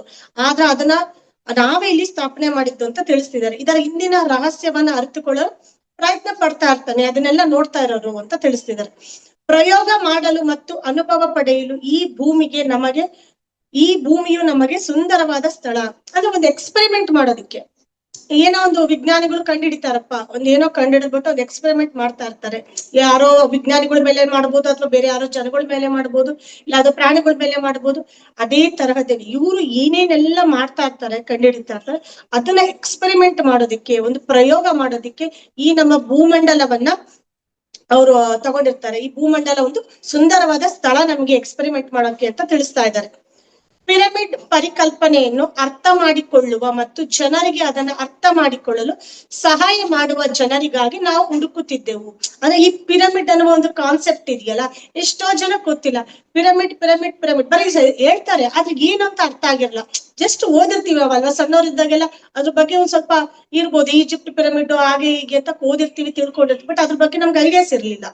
ಇಲ್ಲಿ ನಮ್ಗೆ ತಿಳಿಸ್ತಿದ್ದಾರೆ ಆ ಪಿರಮಿಡ್ ಕಾನ್ಸೆಪ್ಟ್ ಅಂದ್ರೆ ಅದರ ಪರಿಕಲ್ಪನೆಯನ್ನ ಅರ್ಥ ಮಾಡಿಕೊಳ್ಳೋ ಜನರಿಗೆ ಮತ್ತೆ ಅದನ್ನ ಅರ್ಥ ಮಾಡಿಕೊಳ್ಳಲು ಸಹಾಯ ಮಾಡುವ ಜನರಿಗೆ ಇವರು ಹುಡುಕಾಟ ನಡೆಸ್ತಾ ಇದ್ದಾರೆ ಅಂತ ತಿಳಿಸ್ತಾ ಇದ್ದಾರೆ. ಈ ಭೂಮಿಯು ತುಂಬಾ ಪಿರಮಿಡ್ಗಳ ರಚನೆ ಮಾಡಿದ್ದೇವೆ. ಈ ಭೂಮಿಯ ಮೇಲೆ ಅವ್ರು ತುಂಬಾನೇ ಪಿರಮಿಡ್ಗಳನ್ನ ಕ್ರಿಯೇಟ್ ಮಾಡ್ತಾರೆ. ಅವರು ಮಾನವ ಸಂಕುಲವು ತಮ್ಮ ವೈಯಕ್ತಿಕ ಪಯಣದಲ್ಲಿ ಬೃಹತ್ ಪ್ರಮಾಣದ ಮುನ್ನಡೆಯನ್ನ ಸಾಧಿಸಿ ಮತ್ತು ಈ ಪಿರಮಿಡ್ ಚೈತನ್ಯದ ಮುಖಾಂತರ ಆಧ್ಯಾತ್ಮಿಕ ಕ್ರಾಂತಿಯನ್ನು ಮಾಡುವ ಸಮಯಕ್ಕಾಗಿ ನಾವು ಕಾಯುತ್ತಿದ್ದೆವು. ಅಂದ್ರೆ ಈ ಒಂದು ನಮ್ಮ ಒಂದು ಮನುಕುಲಕ್ಕೆ ಸಂಬಂಧಪಟ್ಟಂಗೆ ಹೇಳ್ತಾ ಇದ್ದಾರೆ. ನಮ್ಮ ಒಂದು ವೈಯಕ್ತಿಕ ಪಯಣದಲ್ಲಿ, ನಮ್ಮ ಒಂದು ಪರ್ಸನಲ್ ಜರ್ನಿಯಲ್ಲಿ ಈ ಒಂದು ಬೃಹತ್ ಪ್ರಮಾಣದ ಒಂದು ಮುನ್ನಡೆಯನ್ನ ಸಾಧಿಸ್ತಾ, ಅಂದ್ರೆ ಡೆವಲಪ್ ಆಗ್ತಾ ಬರ್ತಾ ಇರ್ತೀವಿ. ಫಸ್ಟ್ ಇದ್ದ ಮನುಷ್ಯ ಹೇಗಿದ್ದ, ಆದಿಮಾನವನಾಗಿದ್ದ, ಆಮೇಲೆ ಬರ್ತಾ ಬರ್ತಾ ಬರ್ತಾ ಬರ್ತಾ ಡೆವಲಪ್ ಆಗ್ತಾ ಆಗ್ತಾ ಆಗ್ತಾ ಈ ಲೆವೆಲಿಗೆ ಬಂದ್ ನಿಂತಿದ್ದಾನೆ ಮನುಷ್ಯ ಅಲ್ವಾ. ಅದೇ ತರಹದಲ್ಲಿ ಆ ತರಹದ ಒಂದು ಬೃಹತ್ ಪ್ರಮಾಣದ ಮುನ್ನಡೆಯನ್ನ ಸಾಧಿಸ್ಬಿಟ್ಟು ಈ ಪಿರಮಿಡ್ ಚೈತನ್ಯದ ಮುಖಾಂತರ ಆಧ್ಯಾತ್ಮಿಕ ಕ್ರಾಂತಿ, ನೋಡಿ ಎಷ್ಟು ಚೆನ್ನಾಗಿ ಅದ್ಭುತವಾದ ವರ್ಡ್ ಕೊಟ್ಟಿದ್ದಾರೆ, ಆಧ್ಯಾತ್ಮಿಕ ಕ್ರಾಂತಿಯನ್ನ ಮಾಡುವ ಸಮಯಕ್ಕಾಗಿ ನಾವು ಕಾಯುತ್ತಿದ್ದೆವು. ಮಾನವರ ಕಣ್ಣಿಗೆ ಕಾಣಿಸದಂತಹ ಜಾಲದಂತಹ ರಚನೆಗಳನ್ನ ಪಿರಮಿಡ್ ಒಳಗೆ ಮತ್ತು ಹೊರಗೆ ರಚಿಸಿದ್ದೇವೆ. ಅಂದ್ರೆ ನಮ್ಮ ಕಣ್ಣುಗಳಿಗೆ, ಸಾಮಾನ್ಯ ಈ ಕಣ್ಣುಗಳಿಗೆ ಕಾಣದೇ ಇರುವ ರೀತಿಯಲ್ಲಿ ಆ ಪಿರಮಿಡ್ ಒಳಗೆ ಮತ್ತೆ ಹೊರಗೆ ಆ ತರಹದ ಒಂದು ಏನ್ ಹೇಳ್ತಿದಾರೆ ಅಲ್ಲಿ, ಜಾಲ ಅಂದ್ರೆ ಕಣ್ಣಿಗೆ ಕಾಣದ ರೀತಿಯಾದ ಒಂದು ಜಾಲದ ರಚನೆಯನ್ನ ಒಂದು ಕ್ರಿಯೇಟ್ ಮಾಡಿದಾರೆ, ಅಲ್ಲಿ ಬರ್ದಿದಾರಂತೆ. ಇದನ್ನು 2 ಕಿಲೋಮೀಟರ್ ತ್ರಿಜ್ಯದ ವ್ಯಾಪ್ತಿ ಒಳಗೆ ಕಟ್ಟಿದ್ದೇವೆ. ನಾವು ಇಂತಹ ಜಾಲಗಳನ್ನು ಈಜಿಪ್ಟ್ನ ಪಿರಮಿಡ್ಗಳು ಮತ್ತು ನಂತರ ರಚಿಸಿದ ಪ್ರತಿಯೊಂದು ಪಿರಮಿಡ್ಗಳಿಗೆ ಇಂತಹ ಜಾಲಗಳಿವೆ. ಈಜಿಪ್ಟ್ ಪಿರಮಿಡ್ಗಳಿಗೂ ಇದೇ ತರಹದ ಜಾಲ ಕ್ರಿಯೇಟ್ ಮಾಡಿದ್ದಾರೆ, ಬರ್ದಿದ್ದಾರೆ. ಹಾಗೆ ಇದೇ ತರಹದ ಬೇರೆ ಬೇರೆ ಅಲ್ಲಿ ಪಿರಮಿಡ್ ಏನೇನ್ ಕಟ್ಟಿರ್ತಾರೆ ಅಲ್ಲಿ ಕೂಡ ಈ ತರಹದ ಜಾಲ ಇದೆ ಅಂತ ತಿಳಿಸ್ತಿದ್ದಾರೆ. ನೀವು ಇವುಗಳನ್ನ ಚೈತನ್ಯದ ಜಾಲಗಳು ಎಂದು ಕರೆಯಬಹುದು. ಚೈತನ್ಯ ಮೀನ್ಸ್ ಒಂದು ವೈಬ್ರೇಷನ್ ಸಂಬಂಧಪಟ್ಟ ಆ ಜಾಲಗಳು, ಅಂದ್ರೆ ರಚನೆ ಮಾಡಿರ್ತಾರ ಆ ತರ ಎಲ್ಲ. ಈಗ ನಾವೇನೋ ಒಂದು ಯಂತ್ರ ಮಂತ್ರ ಅಂತ ಎಲ್ಲ ಮಾಡಿ ಒಂದ್ ಕಟ್ಕೊಳ್ತಾ ಇರ್ತಾರೆ, ಹಾಗಾಯ್ತು ಹೀಗಾಯ್ತು ಅಂತ ಮಾಡ್ತಾರೆ. ಅದಕ್ಕೆ ಅದರದೇ ಆದ ಒಂದು ಯಂತ್ರವನ್ನ ರಚನೆ ಮಾಡ್ತಾ ಇರ್ತಾರೆ. ಅದರದೇ ಆದ ಒಂದು ಕೆಲವೊಂದು ನಂಬರ್ಸ್ ಆಗ್ಲಿ ಅಥವಾ ಕೆಲವೊಂದು ಏನೋ ಒಂದು ಬರವಣಿಗೆ ಆಗ್ಲಿ ಬರ್ದಿರ್ತಾರೆ. ಅದನ್ನೆಲ್ಲ ಬರ್ದ್ಬಿಟ್ಟು ಅದನ್ನ ಕಟ್ಬಿಟ್ಟು ಅದನ್ನೆಲ್ಲ ವಿಭೂತಿ ಅಥವಾ ಒಂದು ಊದ್ಗಡ್ಡಿಂದ ಇದ್ ಮಾಡ್ಬಿಟ್ಟು ಇದನ್ನ ಕಟ್ಕೊಳಕ್ ಹೇಳ್ತಾರೆ. ಇದು ಕಟ್ಕೊನಿಕ್ ಒಳ್ಳೇದಾಗುತ್ತೆ ಹಾಗೆ ಹೇಗೆ ಅಂತ ಅಲ್ವಾ. ಅದೇ ತರಹದಲ್ಲಿ ಇವರು ಆ ತರಹದ ಚೈತನ್ಯದ ಜಾಲಗಳನ್ನ ಒಂದು ವೈಬ್ರೇಷನ್ ಜಾಸ್ತಿ ಆಗೋ ರೀತಿಯಲ್ಲಿ ಆ ತರಹದಲ್ಲಿ ಅವರು ಬರ್ದಿರ್ತಾರೆ. ಬಟ್ ಅದ್ ನಮ್ ಕಣ್ಣಿಗೆ ಕಾಣಲ್ಲ. ಅವಾಗ ಪಲ್ಲವಿ ಅವ್ರು ಹೇಳ್ತಾರೆ, ಈ ಚೈತನ್ಯದ ಜಾಲಗಳು ಏನ್ ಮಾಡುತ್ತೆ ಅದೆಲ್ಲ ಆ ಕ್ವಶನ್ ಕೇಳ್ತಾ ಇದ್ದಾರೆ. ಆಗ ಸಫೋನ್ ಹೇಳ್ತಾ ಇದ್ದಾರೆ, ಮಾನವ ದೇಹದಲ್ಲಿ ಜೀವಕೋಶಗಳಿವೆ ಮತ್ತು ಈ ಜೀವಕೋಶಗಳ ರಚನೆ ಈ ಜಾಲದಂತೆ ಇದೆ. ಇದನ್ನ ನೀನು ಗಮನಿಸಿದ್ದೀಯಾ? ಅಂದ್ರೆ ಅಲ್ಲಿ ನಮ್ಮ ಒಂದು ಸೈನ್ಸ್ ಬಗ್ಗೆ ಇಲ್ಲಿ ತಿಳಿಸ್ತಾ ಇದ್ದಾರೆ. ನಮ್ಗೆಲ್ಲ ಟೋಟಲ್ ಇಲ್ಲಿ ಹೇಳ್ತಾ ಇರೋದು ಒಂದು ಸ್ಪಿರಿಚುವಲ್ ಸೈನ್ಸ್, ಈಗ ವಿಚಾರ ಎಲ್ಲ ತಿಳಿಸ್ತಾ ಇದ್ದಾರೆ. ಅಂದ್ರೆ ಆಧ್ಯಾತ್ಮಿಕ ವಿಜ್ಞಾನವನ್ನ ಇಲ್ಲಿ ನಮ್ಗೆ ಗೋಚರ ಪಡಿಸ್ತಾ ಇದ್ದಾರೆ. ಆಧ್ಯಾತ್ಮಿಕ ವಿಜ್ಞಾನ ಯಾವ ತರದಲ್ಲಿ ಅಂದ್ರೆ ಈ ಮನುಷ್ಯನಲ್ಲಿ ಕೂಡ ಅದೇ ತರಹದ ಒಂದು ಜೀವಕೋಶಗಳಿವೆ. ಅಂದ್ರೆ ಎಲ್ಲ ಸೆಲ್ಸ್ ಇಂದ ಮನುಷ್ಯ ಉತ್ಪತ್ತಿ ಆಗಿದ್ದಾನೆ. ಅಂದ್ರೆ ಪ್ರತಿಯೊಂದು ಸಣ್ಣ ಸಣ್ಣ ಸಣ್ಣ ಸಣ್ಣ ಒಂದು ಸೆಲ್ಸ್ ಇಂದ ಈ ಒಬ್ಬ ಮನುಷ್ಯ ಆಗಿ ರೆಡಿ ಆಗಿರೋದಲ್ವಾ. ಆ ತರಹದ ಜೀವಕೋಶಗಳು ಮನುಷ್ಯನಲ್ಲಿವೆ. ಈ ಜೀವಕೋಶಗಳ ರಚನೆ ಯಾವ ತರ ಕ್ರಿಯೇಟ್ ಆಗಿದೆ ಅಂದ್ರೆ ಅದೇ ತರಹದ ಪಿರಮಿಡ್ ಮೇಲೆ ಮತ್ತೆ ಒಳಗೆ ಯಾವ ತರಹದ ಒಂದು ಜಾಲ ಬರ್ದಿದ್ದಾರೆ ಅದೇ ತರಹದಲ್ಲಿ ಸೇಮ್ ಇದೆ ಅಂತ ಹೇಳ್ತಾ ಇದ್ದಾರೆ. ಇದನ್ನ ನೀನ್ ಗಮನಿಸಿದ್ದೀಯಾ ಅಂತ ಕೇಳ್ತಾ ಇದ್ದಾರೆ ಸಫನ್ ಅವರು. ಮಾನವನು ಭೂಮಿಯ ಮೇಲೆ ಪಿರಮಿಡ್ ಅನ್ನು ಉಪಯೋಗಿಸುವುದು ಪಿರಮಿಡ್ ಕೆಳಗೆ ಧ್ಯಾನ ಮಾಡುವುದು ಅಥವಾ ಯಾವುದಾದರೊಂದು ಕಾರ್ಯ ಪಿರಮಿಡ್ ಕೆಳಗೆ ಮಾಡುವುದನ್ನ ಆರಂಭಿಸಿದಾಗ ಈ ಚೈತನ್ಯ ಜಾಲಗಳು ಮಾನವನ ಜೀವಕೋಶಗಳ ವ್ಯವಸ್ಥೆಗೆ ಸಂಪರ್ಕ ಹೊಂದುತ್ತವೆ. ನೋಡಿ, ಪಿರಮಿಡ್ ಯಾಕೆ ಕಟ್ಟಬೇಕು ಅಂತ ಹೇಳ್ತಾ ಇದ್ದಾರೆ ಅಂದ್ರೆ ಇದಕ್ಕೆ. ಆ ಪಿರಮಿಡ್ ಕನೆಕ್ಟಿವಿಟಿ ನಮ್ಮ ದೇಹದಿಂದ ಹೇಗೆ ಕನೆಕ್ಟ್ ಆಗುತ್ತೆ ಅಂದ್ರೆ ಇಲ್ಲಿ ತಿಳಿಸ್ತಾ ಇದ್ದಾರೆ ನೋಡಿ. ಪಿರಮಿಡ್ ಕೆಳಗೆ ಧ್ಯಾನ ಮಾಡೋದು ಯಾಕೆ ಇಂಪಾರ್ಟೆಂಟ್ ಅಂತ ಹೇಳ್ತಾರೆ. ಹಾಗೆ ಯಾವುದೇ ಕೆಲಸ ಕಾರ್ಯವನ್ನ ಪಿರಮಿಡ್ ಕೆಳಗೆ ಕುಳಿತು ಮಾಡ್ಬೇಕು ಅಂತ ಹೇಳ್ತಾರಲ್ವಾ. ಆಗ ಮಾಡಿದಾಗ ಅಲ್ಲಿ ಕೆಲಸ ಆರಂಭ ಮಾಡಿದಾಗ ಅದರ ಚೈತನ್ಯ ಜಾಲಗಳನ್ನ ಅದರ ವೈಬ್ರೇಷನ್ಸ್ ಜೊತೆಗೆ ನಮ್ಮ ಮಾನವ ಏನು ನಮ್ಮ ಒಂದು ಜೀವಕೋಶ ಇರುತ್ತೆ ಆ ಜೀವಕೋಶಗಳ ಒಂದು ಸಂಪರ್ಕ ಕನೆಕ್ಟಿವಿಟಿ, ಆ ಕನೆಕ್ಟಿವಿಟಿ ಅಂದ್ರೆ ಪಿರಮಿಡ್ಗೂ ಮತ್ತೆ ನಮಗೂ ಕನೆಕ್ಟಿವಿಟಿ ಅಲ್ಲಿ ಆರಂಭ ಆಗುತ್ತೆ. ಅದರ ಒಂದು ಜಾಲ ಏನಲ್ಲಿ ಕ್ರಿಯೇಟ್ ಮಾಡಿರ್ತಾರೆ ಅದು ಮತ್ತೆ ನಮ್ಮ ಜೀವಕೋಶಗಳ ವ್ಯವಸ್ಥೆಗೆ ಕನೆಕ್ಟಿವಿಟಿ ಸ್ಟಾರ್ಟ್ ಆಗುತ್ತೆ. ಜೀವಕೋಶಗಳ ವ್ಯವಸ್ಥೆಗಳು ನಿಮ್ಮ ಭೌತಿಕ ದೇಹದ ಸೂಕ್ಷ್ಮ ದರ್ಶಕ ಜಾಲಗಳು. ಈ ಸಮಗ್ರ ಪ್ರಕ್ರಿಯೆಯಲ್ಲಿ ನಾವು ಈ ಪಿರಮಿಡ್ ಚೈತನ್ಯ ಶಕ್ತಿಯ ಜಾಲಗಳ ವ್ಯವಸ್ಥೆಯನ್ನು ಮಾನವ ಜೀವಕೋಶಗಳ ವ್ಯವಸ್ಥೆಯ ಜೊತೆಗೆ ಜಾಗೃತಗೊಳಿಸಿದಾಗ ಇದು ಮಾನವ ಚೇತನವನ್ನು ಮೇಲಕ್ಕೆತ್ತುವ ಪ್ರಕ್ರಿಯೆಯನ್ನ ವಿಸ್ತರಿಸುತ್ತದೆ. ಯಾವ ತರಹದಲ್ಲಿ ನಮ್ಮ ಒಂದು ವೈಬ್ರೇಷನ್ಸ್ ಜಾಸ್ತಿ ಆಗುತ್ತೆ, ಯಾಕೆ ಎನರ್ಜಿ ಜಾಸ್ತಿ ಅನ್ಸುತ್ತೆ ಪಿರಮಿಡ್ ಅಲ್ಲಿ ಕುತ್ಕೊಂಡಾಗ ಧ್ಯಾನ ಮಾಡಿದಾಗ ಅಂದ್ರೆ ಇದೇ ರೀಸನ್ ಇಲ್ಲಿ ಕಾರಣ ಕೊಡ್ತಾ ಇದ್ದಾರೆ ನೋಡಿ. ನಮ್ಮ ದೇಹದ ಯಾವ ತರ ಸೂಕ್ಷ್ಮ ಅತಿ ಸೂಕ್ಷ್ಮ ಇರ್ತಾವಲ್ಲ ಅವು ನಮಗೆ ಕಾಣಲ್ಲ, ಅಲ್ಲಿ ಕನೆಕ್ಟ್ ಆಗುತ್ತೆ ಒಂದಕ್ಕೊಂದು ಪರಸ್ಪರ ಒಂದು ವೈರ್ ಕನೆಕ್ಷನ್ ಹೇಗಾಗುತ್ತೆ ಅದೇ ತರಹದಲ್ಲಿ ಕನೆಕ್ಟ್ ಆಗ್ಬಿಟ್ಟು ಈ ತರ ಪಿರಮಿಡ್ ಚೈತನ್ಯ ಶಕ್ತಿ ಏನು ಅದರ ವೈಬ್ರೇಷನ್ ಇರುತ್ತಲ್ಲ ಆ ವೈಬ್ರೇಷನ್ ನಮ್ಮ ಜೀವಕೋಶಗಳ ವ್ಯವಸ್ಥೆಗೆ ಅದು ಒಂದು ಎಚ್ಚರಿಕೆಗೊಡುತ್ತೆ ಅಂದ್ರೆ ಒಂದು ಜಾಗೃತಗೊಳಿಸುತ್ತೆ. ಆಗ ಅದು ನಮ್ಮ ಒಂದು ವೈಬ್ರೇಷನ್ ನ ಎತ್ತರಕ್ಕೆ ಎಬ್ಬಿಸುತ್ತೆ. ನಮ್ಮ ಒಂದು ಲೋ ಒಂದು ವೈಬ್ರೇಷನ್ ಇರುತ್ತಲ್ಲ ಅದನ್ನ ಜಾಸ್ತಿ ಮಾಡುತ್ತೆ, ಅವಾಗ ಹೈ ವೈಬ್ರೇಷನ್ ಮಾಡುತ್ತೆ. ಹಾಗೆ ನಮ್ಮ ಪ್ರಕಂಪನ ಕೂಡ ಜಾಸ್ತಿ ಆಗ್ತಾ ಬರುತ್ತೆ. ಇದು ಮಾನವನ ಚೇತನವನ್ನ ಮೇಲಕ್ಕೆ ಎತ್ತುವ ಪ್ರಕ್ರಿಯೆಯನ್ನ ಎತ್ತರಿಸುತ್ತದೆ. ನಿಮ್ಮೆಲ್ಲರ ಜೊತೆ ಸಂವಹನ ಮಾಡುವುದು ನಮಗೆ ಬಹಳ ಇಷ್ಟ. ಅಂದ್ರೆ ನಮ್ಮ ಎಲ್ಲರ ಜೊತೆಗೆ ಮಾತುಕತೆ ಮಾಡೋದು ಬಹಳ ಇಷ್ಟ ಅಂತ ಅಲ್ಲಿ ಆ ಸಫೋನ್ ಅವರು ಹೇಳ್ತಾ ಇದ್ದಾರೆ, ಸಿರಿಯನ್ ನಕ್ಷತ್ರದ ನಾಯಕ ಅಂತ ಆತ ಹೇಳ್ತಾ ಇದ್ದಾರೆ. ಆದರೆ ನಾವು ಎಲ್ಲಾ ಸಮಯದಲ್ಲೂ ಭೌತಿಕವಾಗಿ ಭೂಮಿಯನ್ನ ಭೇಟಿ ಮಾಡಲು ಸಾಧ್ಯವಿಲ್ಲ. ಅಂದ್ರೆ ಒಂದು ಫಿಸಿಕಲ್ ಬಾಡಿ ಇಟ್ಕೊಂಡು ಅವ್ರು ಯಾವಾಗ್ಲೂ ಇಲ್ಲಿ ಮೀಟ್ ಆಗಕ್ ಆಗ್ತಾ ಇರಲ್ಲ. ಆದ್ದರಿಂದ ನಾವು ಈ ಪಿರಮಿಡ್ ಚೈತನ್ಯ ಜಾಲಗಳ ಮುಖಾಂತರ ಸಂಪರ್ಕ ಸಾಧಿಸುತ್ತೇವೆ. ಅಂದ್ರೆ ಇವ್ರಿಗೆ ಕನೆಕ್ಟಿವಿಟಿ ನಮ್ ಜೊತೆಗೆ ಯಾವ ತರಹದಲ್ಲಿ ಅಂದ್ರೆ ಆ ಪಿರಮಿಡ್ ಗಳಿಂದ ಮುಖಾಂತರವಾಗಿ ಅದರ ಥ್ರೂ ನಮಗೆ ಅವರು ಕನೆಕ್ಟ್ ಆಗ್ತಾರೆ.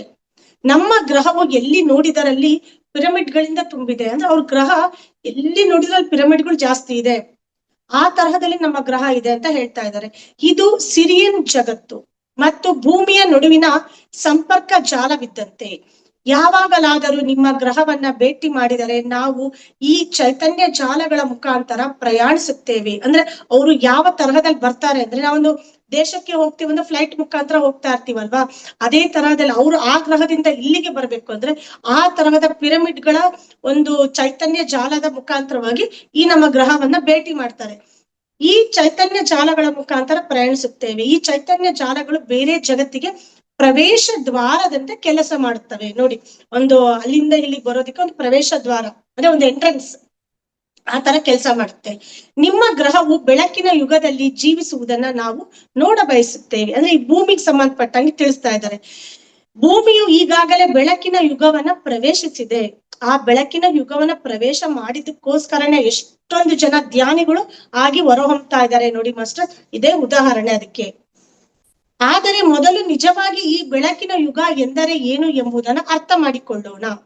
ಈ ಬೆಳಕು ಭೂಮಿಯ ಮೇಲಿನ ಸಾಕಷ್ಟು ಜನರನ್ನ ತಲುಪಿದೆ. ಅವರಲ್ಲಿ ಹೆಚ್ಚಿನವರು ಈ ಬೆಳಕನ್ನ ತಮ್ಮೊಳಗೆ ಕಂಡುಕೊಂಡಿದ್ದಾರೆ ಅಲ್ವಾ. ಎಷ್ಟೋ ಜನ ಧ್ಯಾನ ಮಾಡಿರೋರು ನೋಡಿರ್ತಾರೆ, ಆ ಬೆಳಕು ತಮ್ಮಲ್ಲೇ ಕಂಡಿರೋದನ್ನ ನೋಡಿರ್ತಾರೆ. ಆದರೂ ಇನ್ನೂ ಸುಧಾರಣೆಗೆ ಸಾಕಷ್ಟು ಅವಕಾಶವಿದೆ. ಭೂಮಿಯ ಮೇಲಿನ ಜೀವಿಗಳು ತಮ್ಮದೇ ಒಳಗಿನ ಸಂಪರ್ಕವನ್ನ ಕಳೆದುಕೊಂಡಿದ್ದಾರೆ. ನೋಡಿ, ಇದು ತುಂಬಾ ಇಂಪಾರ್ಟೆಂಟ್ ಮಾಸ್ಟರ್ಸ್. ಈ ಭೂಮಿ ಮೇಲಿರೋ ನಾವೆಲ್ಲರೂ ಕೂಡ ನಮ್ಮ ಜೊತೆಗೇನೆ ನಮ್ಮ ಒಳಗಿನ ಸಂಪರ್ಕವನ್ನ ಕಳೆದುಕೊಂಡಿದ್ದೇವೆ. ಅಂದ್ರೆ ನಮ್ಮ ಒಂದು ಆತ್ಮದ ಜೊತೆ ನಮ್ಮ ಒಂದು ಇನ್ನರ್ ಒಂದು ವಾಯ್ಸ್ ಬರ್ತಿರ್ತಲ್ಲ ಅದರ ಜೊತೆ ನಮ್ಮ ಆತ್ಮದ ಜೊತೆಗೇನೆ ನಮ್ಮ ಒಂದು ಕನೆಕ್ಟಿವಿಟಿಯನ್ನ ನಾವು ಕಳ್ಕೊಂಡಿದೀವಿ ಅಂತ ತಿಳಿಸ್ತಾ ಇದ್ದಾರೆ. ಕರೆಕ್ಟ್. ಅದು ನಮ್ಮ ಒಂದು ಭೌತಿಕ ಲೈಫ್ ಅಲ್ಲಿ ಇನ್ವಾಲ್ವ್ ಆಗ್ಬಿಟ್ಟು ಕೇವಲ ಒಂದು ಭೌತಿಕ ಮನಸ್ಸಿಗೆ ಏನ್ ಹೇಳುತ್ತೆ ಅದನ್ನಷ್ಟೇ ಕೇಳ್ತಾ ಈ ಒಂದು ಜೀವನದಲ್ಲಿ ಇನ್ವಾಲ್ವ್ ಆಗ್ಬಿಟ್ಟಿದೀವಿ ನಾವು ಈ ಒಂದು ಭೂಮಿ ಮೇಲೆ. ಆದ್ರೆ ಒಳಗಿನ ನಮ್ಮ ಅಂತರಾತ್ಮದ ಜೊತೆಗೆ ನಾವು ಮಿಂಗಲ್ ಆಗಿಲ್ಲ, ಅಲ್ಲಿ ಕನೆಕ್ಷನ್ ತಪ್ಪಿಸ್ಕೊಂಡ್ಬಿಟ್ಟಿದೀವಲ್ವಾ, ಅದನ್ನ ತಿಳಿಸ್ತಾ ಇದಾರೆ ಅಲ್ಲಿ. ನಾವು ಅವರ ಸಹಾಯಕ್ಕಾಗಿಯೇ ಇದ್ದೇವೆ. ಪಿರಮಿಡ್ ಗಳ ನಂತರ ಡಾಲ್ಫಿನ್ ಗಳ ಮುಖಾಂತರ ಭೂಮಿಯ ಮೇಲಿನ ಜೀವಿಗಳ ಸಂಪರ್ಕ ಗಾಢವಾಗಿ ಇದೆ. ಬಹಳಷ್ಟು ಜನ ಸಿರಿಯಸ್ ನಿಂದ ಬಂದವರು ಡಾಲ್ಫಿನ್ ಗಳಾಗಿ ಜನ್ಮ ತಳೆದಿದ್ದೇವೆ. ಭೂಮಿಯ ಪ್ರಕಂಪನಗಳನ್ನ ಹೆಚ್ಚಿಸಲು ಅವುಗಳು ಕೂಡ ಒಂದು ಮಾಧ್ಯಮ. ಅವುಗಳ ಮುಖಾಂತರ ನಾವು ಭೂಮಿಯ ಬಹಳಷ್ಟು ಜೀವಿಗಳೊಡನೆ ಸಂಪರ್ಕ ಸಾಧಿಸುತ್ತೇವೆ. ಅಂದ್ರೆ ನೆಕ್ಸ್ಟ್ ಇವರು ಒಂದು ಪಿರಮಿಡ್ ಗಳ ಮುಖಾಂತರವಾಗಿ ಹೇಗ್ ಬರ್ತಾರೆ, ಅದೇ ತರಹದಲ್ಲಿ ಇಲ್ಲಿ ಭೂಮಿಯ ಮೇಲೆ ಡಾಲ್ಫಿನ್ ಎಷ್ಟೊಂದ್ ಜನ ಕೇಳುತ್ತೀರ, ದೊಡ್ಡ ದೊಡ್ಡ ಸಮುದ್ರಗಳಲ್ಲಿ ಆ ಡಾಲ್ಫಿನ್ ಇರುತ್ತೆ, ತುಂಬಾ ಬೃಹದಾಕಾರದ ಆ ಒಂದು ಜೀವಿ ಆಗಿರುತ್ತೆ ಅದು. ಆ ಡಾಲ್ಫಿನ್ ಒಂದು ಮುಖಾಂತರವಾಗಿ ಭೂಮಿ ಮೇಲೆ ಜೀವಿಗಳ ಸಂಪರ್ಕವನ್ನ ಇವರು ಹೊಂದಿರ್ತಾರೆ. ಹಾಗೆ ಬಹಳಷ್ಟು ಜನ ಅಲ್ಲಿಂದ ಸಿರಿಯನ್ ಲೋಕದಿಂದ ಬಂದವರು ಇಲ್ಲಿ ಡಾಲ್ಫಿನ್ ಗಳಾಗಿ ಜನ್ಮವನ್ನ ಪಡೆದುಕೊಂಡಿದ್ದಾರೆ ಅಂತ ಹೇಳ್ತಾ ಇದ್ದಾರೆ ಇಲ್ಲಿ. ಯಾಕೆ ಅಂದ್ರೆ ಈ ಒಂದು ಭೂಮಿಯ ಒಂದು ವೈಬ್ರೇಷನ್ಸ್ ನ ಜಾಸ್ತಿ ಮಾಡೋದಕ್ಕೋಸ್ಕರ ಅವುಗಳ ಮುಖಾಂತರವಾಗಿ ಈ ಭೂಮಿಯ ಬಹಳಷ್ಟು ಜೀವಿಗಳೊಡನೆ ಸಂಪರ್ಕವನ್ನ ನಾವು ಸಾಧಿಸ್ತಾ ಇದ್ದೀವಿ ಅಂತ ತಿಳಿಸ್ತಿದ್ದಾರೆ. ನಾವು ಭೂಮಿ ಜನ್ಮ ತಳೆಯುವುದನ್ನು ಮತ್ತು ಅದರ ಹಂತಗಳನ್ನ ಕಾಲಚಕ್ರದ ಮುಖಾಂತರ ಕಂಡಿದ್ದೇವೆ. ಅಂದ್ರೆ ಭೂಮಿ ಹೇಗೆ ಫಸ್ಟ್ ಒಂದು ಬರ್ತ್ ಆಯ್ತು, ಹೇಗೆ ಬಂತು, ಹೇಗೆ ಹಂತ ಹಂತವಾಗಿ ಅದು ಡೆವಲಪ್ ಆಯ್ತು,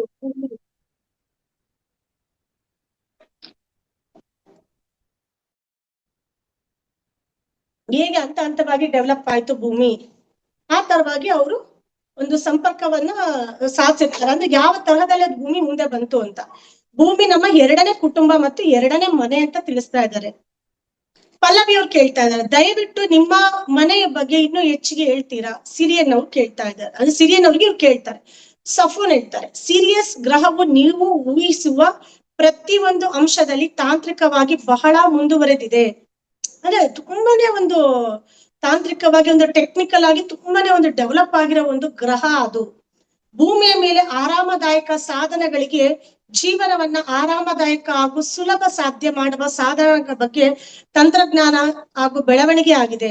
ಆದರೆ ನಮ್ಮ ನಕ್ಷತ್ರ ಸೀರಿಯಸ್ ಮೇಲೆ ಉನ್ನತ ಆತ್ಮವನ್ನು ಮತ್ತು ಬುದ್ಧಿಶಕ್ತಿಯನ್ನು ಹೊಂದುವ ತಂತ್ರಜ್ಞಾನವನ್ನ ಕೂಡ ವಿಕಾಸಗೊಳಿಸಲಾಗಿದೆ. ಅಂದ್ರೆ ಇವ್ರು ಹೇಳ್ತಿದ್ದಾರೆ ಇವರ ಜೀವನ ಹೇಗಿದೆ ಅಲ್ಲಿ ಅಂತಂದ್ರೆ ಆ ಒಂದು ತಂತ್ರಜ್ಞಾನದಿಂದ ಮುಂದುವರೆದಿದೆ. ಹಾಗೂ ಭೂಮಿಯ ಮೇಲೆ ಒಂದು ಆರಾಮದಾಯಕ ಸಾಧನಗಳಿಗೆ ಜೀವನವನ್ನ ಆರಾಮದಾಯಕಗೊಳಿಸುವ ಹಾಗೆ ಸುಲಭ ಸಾಧ್ಯ ಮಾಡುವ ಒಂದು ತಂತ್ರಜ್ಞಾನದ ಬೆಳವಣಿಗೆ ಆಗಿದೆ.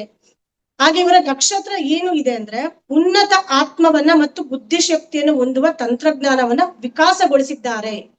ನಮಗೆ ನಿಶ್ಚಿತ ಸಾಧನಗಳು ಇರಲಿ ಅಥವಾ ಇಲ್ಲದಿರಲಿ, ನಾವೆಲ್ಲರೂ ಆತ್ಮದ ಸ್ತರದಲ್ಲಿ ತುಂಬಾ ಮುಂದುವರೆದಿದ್ದೇವೆ. ಅವ್ರಿಗೆ ಏನು ಒಂದು ಇಕ್ವಿಪ್ಮೆಂಟ್ಸ್ ಅಂದ್ರೆ ಸಾಧನಗಳು ಅವ್ರ ಹತ್ರ ಇರ್ಲಿ ಇಲ್ದೇ ಇರ್ಲಿ, ಹೆಂಗೆ ಇದ್ರು ಕೂಡ ಅವರು ಒಂದು ಸೋಲ್ ಲೆವೆಲ್ ಅಲ್ಲಿ ತುಂಬಾನೇ ಅವರು ಒಂದು ಡೆವಲಪ್ಮೆಂಟ್ ಆಗಿದ್ದಾರೆ ಅಂತ ತಿಳಿಸ್ತಾ ಇದ್ದಾರೆ. ಇದು ನಮ್ಮ ತಂತ್ರಜ್ಞಾನದ ಮಾರ್ಗದರ್ಶನ. ಇದಕ್ಕೂ ಮೇಲ್ಪಟ್ಟಿದ್ದು ಏನೆಂದರೆ ನಮ್ಮ ತಂತ್ರಜ್ಞಾನ ನಮ್ಮ ಗ್ರಹದ ಪ್ರಕೃತಿಯನ್ನ ನಾಶ ಮಾಡುವುದಕ್ಕಲ್ಲ. ನೋಡಿ ಎಷ್ಟು ಒಂದು ಸೂಕ್ಷ್ಮವಾಗಿ ತಿಳಿಸ್ತಾ ಇದ್ದಾರೆ ಅಂದ್ರೆ ನಮಗೆ ಒಂದು ರೇಷ್ಮೆ ಬಟ್ಟೆಯಲ್ಲಿ ಒಂದು ಚಪ್ಪಲಿಯನ್ನ ಸುತ್ತಿ ಹೊಡೆದಾಗೆ ಹೇಳ್ತಾ ಇದ್ದಾರೆ ನೋಡಿ. ಈಗ ನಮ್ಮ ತಂತ್ರಜ್ಞಾನ ಇಲ್ಲಿ ನಮ್ಮ ಭೂಮಿಯ ಮೇಲೆ ನಾವು ತಂತ್ರಜ್ಞಾನನ ಹೇಗೆ ಅಳವಡಿಸ್ಕೊಂಡಿದೀವಿ ಅಂದ್ರೆ ನಮ್ಮ ಒಂದು ಡೆವಲಪ್ಮೆಂಟ್ಗೂ ನಾವೇ ಕಾರಣ, ನಮ್ಮ ಒಂದು ಅಳಿವಿಗೂ ನಾವೇ ಕಾರಣ. ಅದೇ ತಂತ್ರಜ್ಞಾನವನ್ನ ಅಳಿವಿಗೂ ಕೂಡ ಯೂಸ್ ಮಾಡ್ಕೊಳ್ತಾ ಇದೀವಿ. ಎಷ್ಟು ಅದ್ಭುತವಾಗಿ ತಿಳಿಸ್ತಿದ್ದಾರೆ ನೋಡಿ. ಅವ್ರ ತಂತ್ರಜ್ಞಾನ ಅವರ ನಾಶಕ್ಕಲ್ಲ, ಹಾಗೆ ಅವರ ಪ್ರಕೃತಿಯ ನಾಶ ಮಾಡೋದಕ್ಕೂ ಅಲ್ಲ. ನಾವು ತಂತ್ರಜ್ಞಾನವನ್ನು ಹೇಗೆ ನಾವು ಯೂಸ್ ಮಾಡ್ಕೊಳ್ತಿದೀವಿ ಅಂದ್ರೆ ಕಂಡಿಡ್ದ್ಬಿಟ್ಟು ಅದೇ ತಂತ್ರಜ್ಞಾನದಿಂದ ಭೂಮಿಯನ್ನ ನಾಶ ಮಾಡೋದು, ಪ್ರಕೃತಿಯನ್ನ ನಾಶ ಮಾಡೋದು, ಆ ತರಹದ ಒಂದು ಪಂಚಭೂತಗಳ ಮೇಲೆ ಎಫೆಕ್ಟ್ ಉಂಟಾಗೋ ರೀತಿಯಲ್ಲಿ ತಂತ್ರಜ್ಞಾನವನ್ನ ನಾವು ಇಟ್ಕೊಂಡಿದೀವಿ. ಅದನ್ನ ನಾಶ ಮಾಡಕ್ ನಾವ್ ಇಟ್ಕೊಂಡಿಲ್ಲ. ಆ ತರ ಪ್ರಕೃತಿ ನಾಶ ಮಾಡಕ್ಕೆ ನಾವು ತಂತ್ರಜ್ಞಾನದ ಬಳಕೆ ಮಾಡ್ತಾ ಇಲ್ಲ ಅಂತ ತಿಳಿಸ್ತಾ ಇದ್ದಾರೆ. ಎಷ್ಟು ಅದ್ಭುತವಾಗಿ ಹೊರಡೆ ಹೇಳ್ತಿದ್ದಾರೆ ನೋಡಿ ಮಾಸ್ಟರ್ಸ್. ಈ ಮನುಕುಲಕ್ಕೆ ಅರ್ಥ ಆಗೋ ರೀತಿಯಲ್ಲಿ ತಿಳಿಪಡಿಸೋ ರೀತಿಯಲ್ಲಿ ಹೇಳ್ತಾ ಇದ್ದಾರೆ. ಬಟ್ ಹುಷಾರಾಗಿ ಸೂಕ್ಷ್ಮವಾಗಿ ನಮಗೆ ಒಂದ್ ರೀತಿಯಲ್ಲಿ ಹೊಡೆದಾಗ ಹೇಳ್ತಾ ಇದ್ದಾರೆ ನೋಡಿ. ಇದನ್ನ ಈ ತರ ಅವರ ಪ್ರಕೃತಿಯನ್ನ ನಾಶ ಮಾಡೋದಕ್ಕೆ ಅವ್ರ ತಂತ್ರಜ್ಞಾನ ಬಳಕೆ ಮಾಡ್ತಾ ಇಲ್ಲ ಅಲ್ಲಿ, ಆದ್ರೆ ಆ ತಂತ್ರಜ್ಞಾನವನ್ನ ಅವರ ಒಂದು ಉದ್ಧಾರಕ್ಕೋಸ್ಕರ ಮಾಡ್ತಾ ಇದ್ದಾರೆ. ಮತ್ತು ಸೈರಸ್ ಗ್ರಹದ ಸೌಂದರ್ಯವನ್ನ ಸಂರಕ್ಷಿಸುವುದಕ್ಕಾಗಿ ಇದೆ. ಅಂದ್ರೆ ಆ ಸಿರಿಯನ್ ಗ್ರಹವನ್ನ ರಕ್ಷಣೆ ಮಾಡೋಕ್ಕೋಸ್ಕರ ಆ ತಂತ್ರಜ್ಞಾನದ ಬಳಕೆ ಆಗ್ತಾ ಇದೆ. ಅದರ ಒಂದು ಬ್ಯೂಟಿ, ಅದರ ಒಂದು ಸೌಂದರ್ಯವನ್ನ ಸಂರಕ್ಷಣೆ ಮಾಡೋದಕ್ಕೆ ನಾವೆಲ್ಲರೂ ಏಕತೆಯಲ್ಲಿ ಜೀವನ ಮಾಡ್ತೀವಿ. ಅಂದ್ರೆ ಒಂದೇ ರೀತಿಯಲ್ಲಿ ಅವರು ಒಗ್ಗಟ್ಟಾಗಿ ಜೀವನ ಮಾಡ್ತಾರೆ. ನಮ್ಮ ಸಿರಿಯನ್ ಸಹೋದರರಿಗೆ ಮತ್ತು ಸಹೋದರಿಯರಿಗೆ ಅದೇ ರೀತಿ ಇರಲು ಸಹಾಯ ಮಾಡ್ತೀವಿ. ಅವರು ಪರಸ್ಪರ ಸಹಾಯ ಮಾಡ್ತಾ ಇದ್ದಾರೆ ಸಹೋದರ ಅಥವಾ ಸಹೋದರಿಯರಿಗೆ. ಅಲ್ಲಿ ನಮಗೆ ಸಂಪರ್ಕವು ಎಲ್ಲದಕ್ಕೂ ಒಂದು ದೊಡ್ಡ ಪರಿಹಾರವಾಗಿದೆ. ಇದು ಹೊರಗೆ ಬರಲು ಕೂಡ ಸಂಪರ್ಕ ಬಹಳ ಮುಖ್ಯವಾದದ್ದು ಎಂದು ನಾವು ಕೂಡ ನಂಬುತ್ತೇವೆ. ಏಕೆಂದರೆ ಪ್ರತಿಯೊಂದು ವಸ್ತುವಿಗೂ ತನ್ನದೇ ಆದ ಲಯವಿದೆ ಮತ್ತು ಈ ಲಯಕ್ಕೆ ತನ್ನದೇ ಆದ ಸಂಪರ್ಕವಿದೆ. ಉನ್ನತ ಪ್ರಕಂಪನ ಉಳ್ಳ ಜೀವಿಗಳಾದ ನಾವು ಒಂದು ವೇಳೆ ಯಾವುದಾದರ ಜೊತೆಗಾದರೂ ಅಥವಾ ಜೀವನದ ಕೆಲವು ಅಂಶಗಳ ಜೊತೆ ಪ್ರಕಂಪಿಸಬೇಕೆಂದಿದ್ದರೆ, ಒಂದು ವೇಳೆ ಅದು ಆಗಲಿ ಅಥವಾ ಬಿಡಲಿ, ನಾವು ನಮ್ಮನ್ನ ಮನವರಿಕೆ ಮಾಡಲು ಪ್ರಯತ್ನಿಸುವುದಿಲ್ಲ. ಕಾಯಲು ನಾವು ಸಾಕಷ್ಟು ತಾಳ್ಮೆಯನ್ನ ಪಡೆದಿದ್ದೇವೆ ಮತ್ತು ಇದು ಅದೇ ಪ್ರಕ್ರಿಯೆಯ ಒಂದು ಪ್ರಾಕೃತಿಕ ಭಾಗ. ಅಂದ್ರೆ ಇಲ್ಲಿ ಅವ್ರು ಹೇಳ್ತಾ ಇದ್ದಾರೆ, ಅಲ್ಲಿ ಏನೇ ಒಂದು ಕೆಲಸ ಕಾರ್ಯ ಆಗ್ಬೇಕಾಗಿದೆ ಅಂದ್ರೂ ಕೂಡ ಆ ಪ್ರಕಂಪನದ ಜೀವಿಗಳಾದ ಇವರು, ಅಂದ್ರೆ ಉನ್ನತ ಪ್ರಕಂಪನದ ಜೀವಿಗಳಾದ ಇವರು ಯಾವ್ದೇ ಜೊತೆಗಾದ್ರೂ ಕೂಡ ಒಂದು ಕನೆಕ್ಟಿವಿಟಿಯನ್ನ ಹೊಂದಬೇಕು ಅಂದ್ರೆ ಆ ಕೆಲಸ ಆಗ್ಲಿ ಬಿಡ್ಲಿ, ಆದ್ರೆ ಅದನ್ನ ಅವ್ರಿಗೆ ಮನವರಿಕೆ ಮಾಡೋದಕ್ಕೆ ಪ್ರಯತ್ನ ಪಡೋದು ಇಲ್ಲ. ಆದ್ರೆ ಅವ್ರು ಕಾಯುವ ತಾಳ್ಮೆಯನ್ನ ಕೂಡ ಹೊಂದಿದ್ದೀವಿ ಅಂತ ತಿಳಿಸ್ತಾ ಇದ್ದಾರೆ. ಅಂದ್ರೆ ನಾವೆಷ್ಟು ತಾಳ್ಮೆಯನ್ನ ಹೊಂದಿದ್ದೀವಿ ಅಂತ ಇಲ್ಲಿ ತಿಳಿಸ್ತಾ ಇದ್ದಾರೆ. ನಾನು ಸಫೋನ್ ಮಹಾವತಾರ್ ಬಾಬಾಜಿಯಾಗಿ ಅನುಭವಿಸುವುದಕ್ಕಾಗಿ, ಮುಕ್ತಾಯಕ್ಕಾಗಿ, ಪೂರ್ಣಗೊಳಿಸುವುದಕ್ಕಾಗಿ, ಅದನ್ನು ಮತ್ತಷ್ಟು ಅಧ್ಯಯನ ಮಾಡುವುದಕ್ಕಾಗಿ ಅವತರಿಸಿದ್ದೇನೆ. ಅಂದ್ರೆ ಅಲ್ಲಿನ ಆ ಸಫೋನ್, ಸಿರಿಯನ್ ನಕ್ಷತ್ರದ ಆ ಸಫೋನ್ ಇಲ್ಲಿ ಮಹಾವತಾರ್ ಬಾಬಾಜಿಯಾಗಿ ಯಾಕೆ ಬಂದಿದ್ದಾರೆ ಅಂತ ಇಲ್ಲಿ ತಿಳಿಸ್ತಾ ಇದ್ದಾರೆ. ಸಿರಿಯನ್ನರು 7ನೇ ಆಯಾಮದ ಜೀವಿಗಳು. ನಾವು ಸಂವೇದನಾತ್ಮಕವಾಗಿ ಭೂಮಿಯ ಜೊತೆ ಪ್ರಕಂಪಿಸಬಹುದು. ಅಂದ್ರೆ ಅವರು 7th ಡೈಮೆನ್ಷನ್ನಿನ ಒಂದು ಜೀವಿಗಳು ಅಂತ ತಿಳಿಸ್ತಾ ಇದ್ದಾರೆ. ಇವರು ಒಂದು ಭೂಮಿ ಜೊತೆಗೆ ಯಾವ ತರಹದಲ್ಲಿ ಒಂದು ಕನೆಕ್ಟಿವಿಟಿ ಇರ್ಬೋದು ಅಂತ ಇಲ್ಲಿ ತಿಳಿಸ್ತಿದ್ದಾರೆ.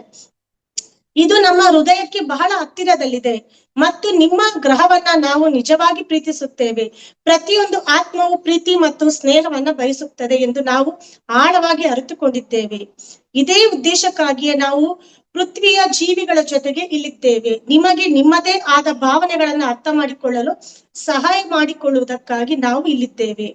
ಇಲ್ಲಿ ಯಾಕಿದ್ದಾರೆ ಅಂದ್ರೆ ನಮ್ಮ ಜೊತೆಗೆ ನಮ್ಮ ಒಂದು ಕನೆಕ್ಟಿವಿಟಿ, ನಮ್ಮ ಒಂದು ಪ್ರೀತಿ, ಹಾಗೆ ನಮ್ಮ ಒಂದು ಭಾವನೆಗಳನ್ನ ಅರ್ಥ ಮಾಡಿಕೊಳ್ಳೋದಕ್ಕೆ ನಮಗೆ ಹೆಲ್ಪ್ ಮಾಡಕ್ಕೋಸ್ಕರ ಅವರು ಇದ್ದಾರೆ. ಭೂಮಿಯ ಮೇಲೆ ಭೌತಿಕವಾಗಿ ಅವತರಿಸಲು ನಾವು ನಿರ್ಧಾರ ಮಾಡಿದ್ದೇವೆ. ಅಂದ್ರೆ ಈ ಒಂದು ಫಿಸಿಕಲ್ ಬಾಡಿಯನ್ನ ಇಟ್ಕೊಂಡು ಜನನವನ್ನ ಪಡೆದುಕೊಳ್ಳೋದಕ್ಕೋಸ್ಕರ ಕೂಡ ಅವರು ಒಂದು ಡಿಸಿಷನ್ ತೆಗೆದುಕೊಂಡಿದ್ದಾರೆ. ಅಂದ್ರೆ ಇಲ್ಲಿ ಹುಟ್ಟೋದಿಕ್ಕೋಸ್ಕರ ಡಿಸಿಷನ್ ತಗೊಂಡಿದ್ದಾರೆ ಅಂತ ಹೇಳ್ತಾ ಇದ್ದಾರೆ. ಇದರಿಂದ ಭೂಮಿಯ ಜೀವಿಗಳ ಭಾವನೆಗಳನ್ನ ಅರ್ಥ ಮಾಡಿಕೊಳ್ಳಬಹುದು. ಅವು ತುಂಬಾ ತೀವ್ರ ಮತ್ತು ಜಟಿಲವಾಗಿವೆ. ಅಂದ್ರೆ ನಮ್ಮ ಜೊತೆಗೆ ಇರ್ಬೇಕು ಅಂತಂದ್ರೆ ನಮ್ಮ ಭಾವನೆಗಳನ್ನ ಅರ್ಥ ಮಾಡ್ಕೋಬೇಕಂದ್ರೆ ನಮ್ಮ ಜೊತೆಗೇನೆ ಮಿಂಗಲ್ ಆಗ್ಬೇಕಲ್ವಾ, ಅದನ್ನ ತಿಳಿಸ್ತಾ ಇದ್ದಾರೆ. ಆದರೆ ಉನ್ನತ ಉದ್ದೇಶದ ಸೇವೆಗಾಗಿ ನೀವು ಅವುಗಳ ಸುತ್ತಲೂ ನಿಮ್ಮದೇ ಆದ ಆತ್ಮದ ಸರ್ವಸ್ವದೊಂದಿಗೆ ಸಹ ಕಾರ್ಯ ಮಾಡಬೇಕು. ನಾನು ನನ್ನ ಅನೇಕ ಜೀವನಗಳನ್ನು ಏಕಕಾಲದಲ್ಲಿ ಜೀವಿಸುತ್ತಿದ್ದೇನೆ. ಬಾಬಾಜಿ ಮತ್ತು ಸಫೋನರಾಗಿ ನನ್ನ ಸಮಾನಾಂತರ ಜೀವನದ ಅಸ್ತಿತ್ವದಲ್ಲಿ ಪಡೆದ ಜ್ಞಾನವನ್ನು ನಾನು ನಿಮ್ಮೊಡನೆ ಹಂಚಿಕೊಳ್ಳುತ್ತಾ ಇದ್ದೇನೆ. ಅದೇ ಇವ್ರು ಬಾಬಾಜಿಯಾಗಿ ಅಲ್ಲಿ ಆ ಸಮಾನಾಂತರ ಬ್ರಹ್ಮಾಂಡ, ಆ ಸಿರಿಯನ್ ನಕ್ಷತ್ರ, ಆ ಒಂದು ಸಫೋನ್ ಇದರಲ್ಲ, ಅಲ್ಲಿ ಅವ್ರ ಜೊತೆ ಒಂದಾಗಿ ಅಲ್ಲಿನ ಜ್ಞಾನವನ್ನ ಇಲ್ಲಿ ನಮಗೆ ಬಾಬಾಜಿಯಾಗಿ ಇಲ್ಲಿ ಹಂಚುತ್ತಾ ಇದ್ದಾರೆ, ಇಲ್ಲಿ ನಮಗೆ ತಿಳಿಸ್ತಾ ಇದ್ದಾರೆ ಅಂತ ಇಲ್ಲಿ ತಿಳಿಸ್ತಿದ್ದಾರೆ. ನನ್ನೊಳಗೆ ನಾನು ಒಂದಾಗುವುದು ಮತ್ತು ಸಮಾನಾಂತರ ಜೀವನದ ಅಸ್ತಿತ್ವದ ಜ್ಞಾನವನ್ನ ಆಳವಾಗಿ ಅರ್ಥ ಮಾಡಿಕೊಳ್ಳುವ ಪ್ರಾಚೀನ ಉಡುಗೊರೆಯನ್ನ ನಾನು ಬಾಬಾಜಿಯಾಗಿ ಪಡೆದೆ.